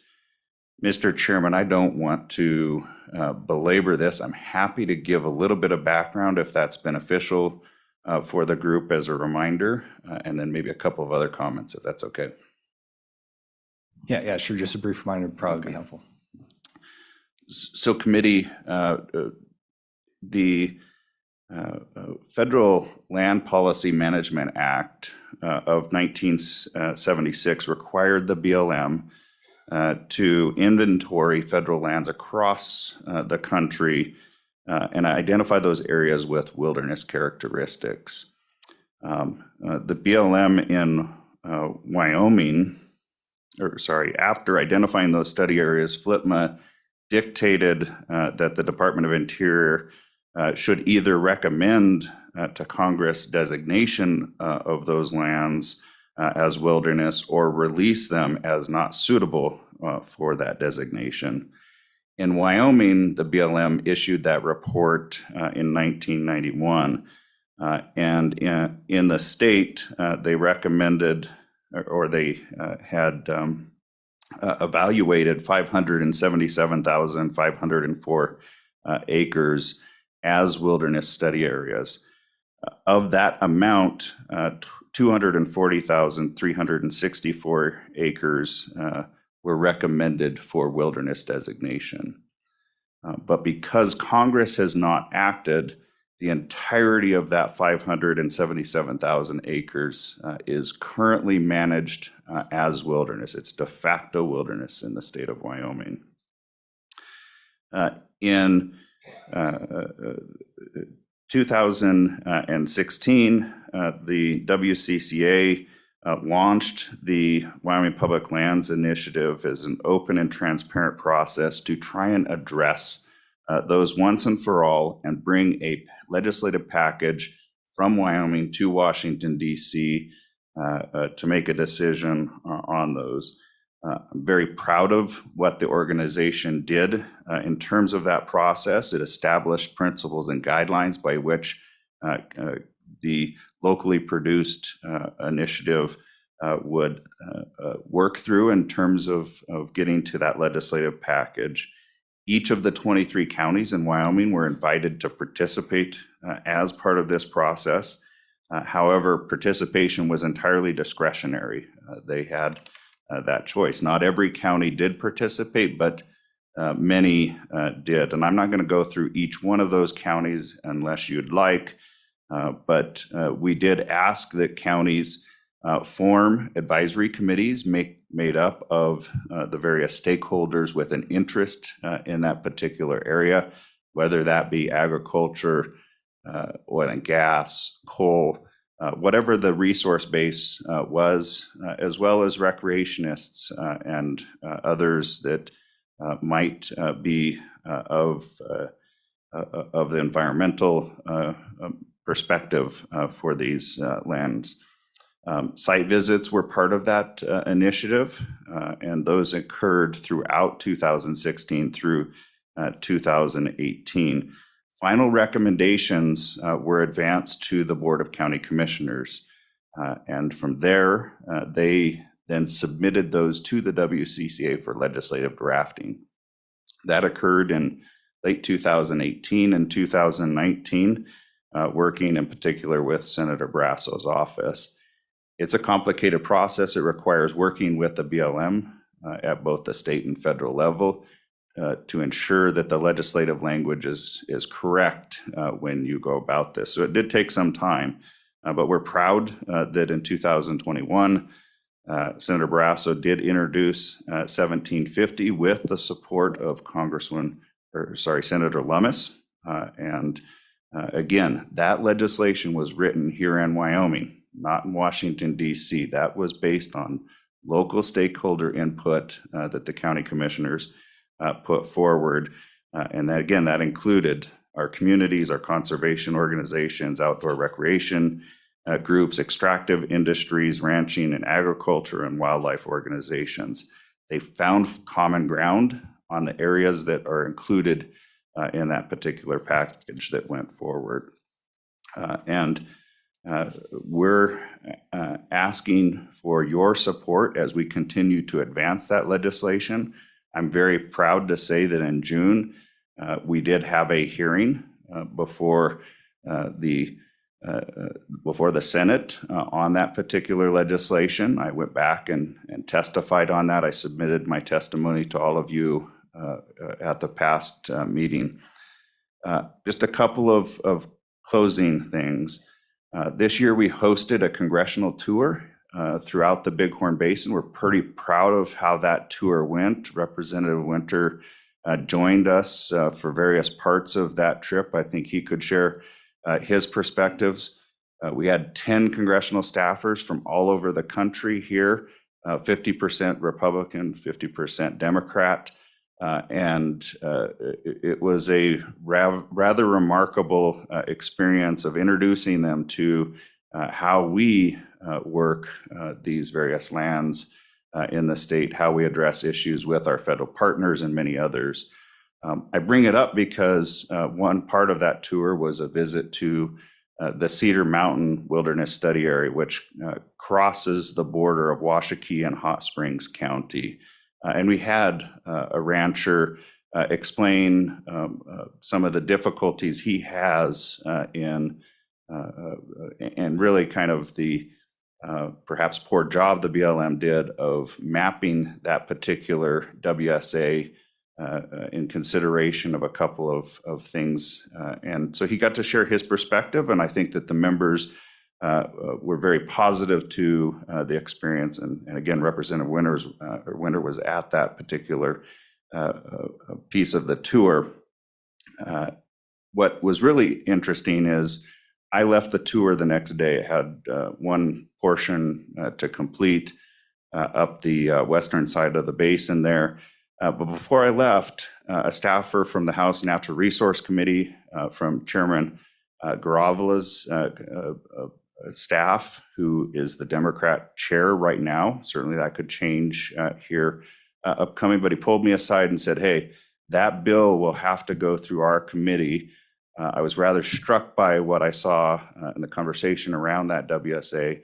Happy to provide you an introduction to other Democrat staffers on that legislation and see if we can make any positive progress. That's the sort of thing we were hoping would come out of the congressional tour.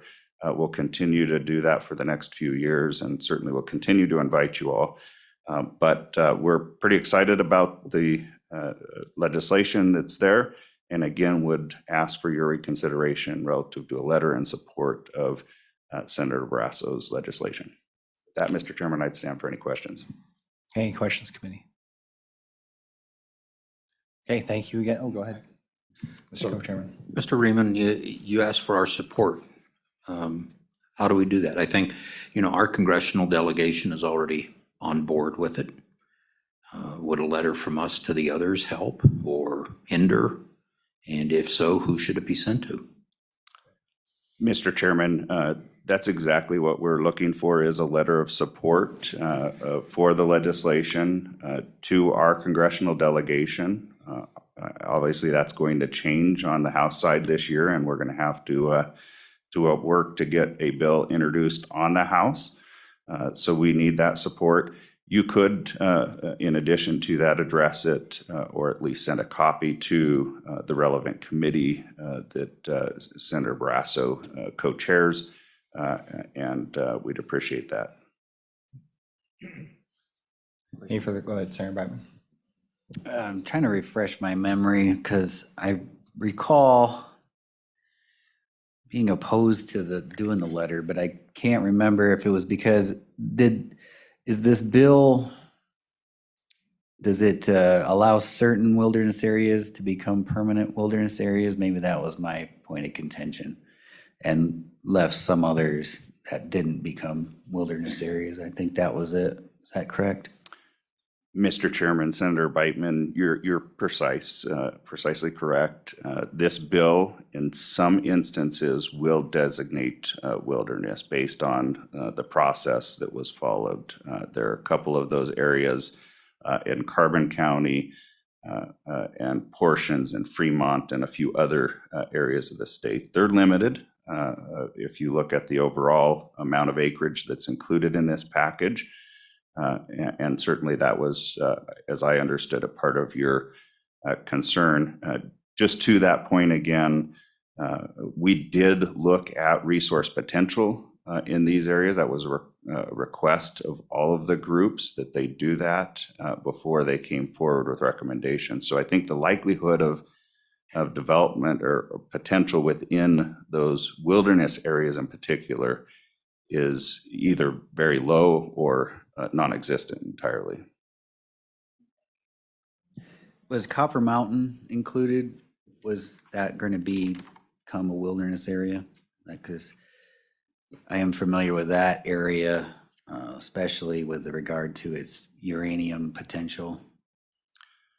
Mr. Chairman, Senator Beitman, the Copper Mountain area in Fremont County, I believe is where you're referencing to, that would actually be released to multiple use management.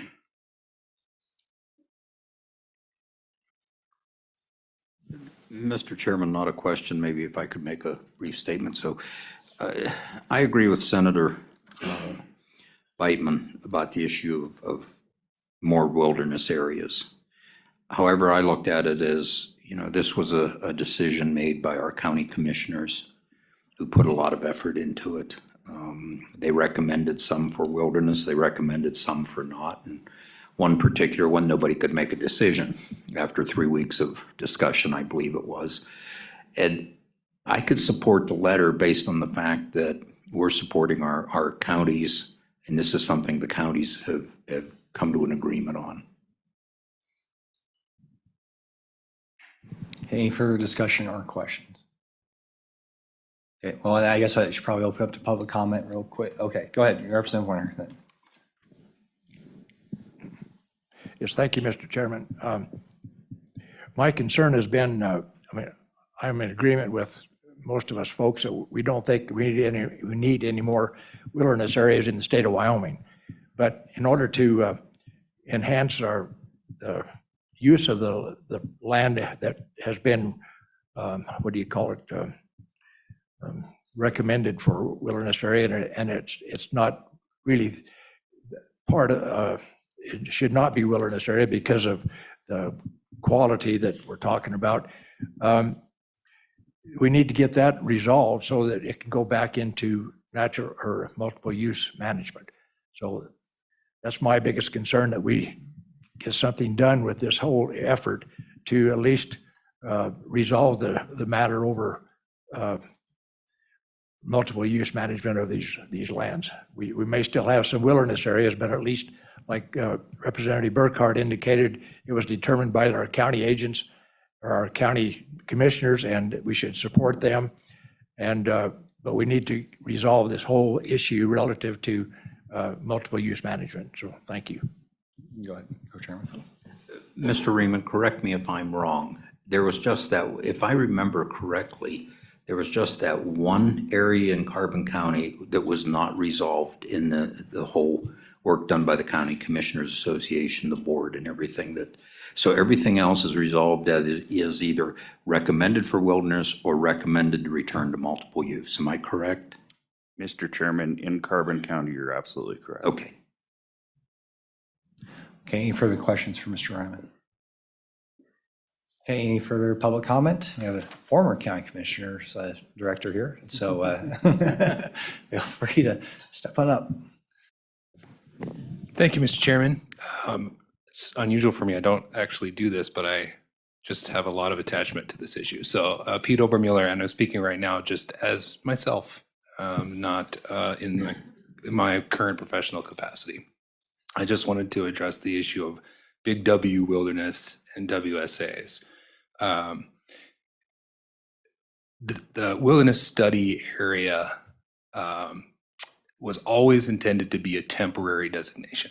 That was its intent. That's what its goal. Look at these areas, study them, determine whether they had wilderness, so it should be Big W wilderness or not, and then either declare them wilderness or let them go. Instead, what we've had now is over 40 years of this limbo designation of WSAs, which, Senator Biteman, have been managed as wilderness. They're de facto wilderness. So you have this bill, it does declare some areas Big W wilderness. If the bill passes, it would be the first permanent wilderness declared in Wyoming since 1984. The association that represents these areas in Wyoming opposes the bill. First new wilderness since 1984, and the association that supports these areas opposes the bill. You have to ask yourself why. Because they don't want any of it released. They love the de facto status, love it.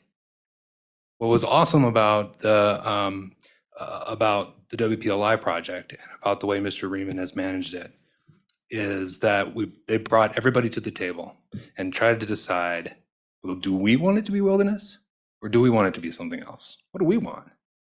Because, and it sort of relates back to a lot of what we've been talking about this morning, the fact of the matter is the Article 1 branch of government, the legislature, has abdicated its authority to the agencies. And what was unique and what everyone had a lot of trouble wrapping their heads around with WPLI was we said, you know what? None of us need to go hat in hand to the BLM to ask about these areas. We can write a bill. We can have the Article 1 branch actually assert their authority for once and say, here's how we wanted to do it. It's how we want to do it in Wyoming, and we're going to write a bill that does that. So did everybody get everything they want? No. Are some of us going to have to maybe hold our nose and swallow a Big W wilderness? Yep.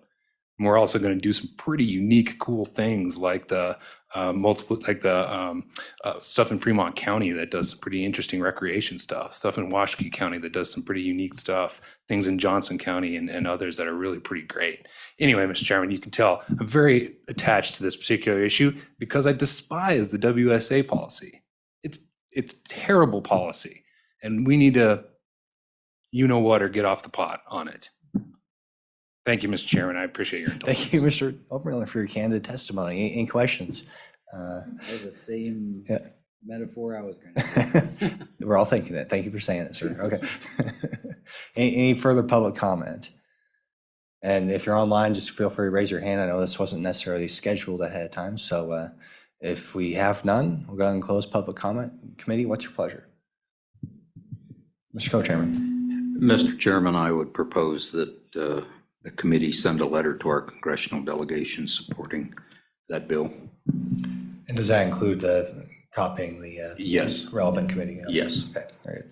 Okay. And second by Mr. Winter. Okay. Any further discussion, committee? Okay, all those in favor, please say aye. Aye. Opposed, say no. Motion carries. All right, well, thank you, everybody. That brings us to our lunch break. We have to be back at 1:30 sharp. We have somebody zooming in from Washington. And yeah, we'll be reconvening at 1:30. Thank you.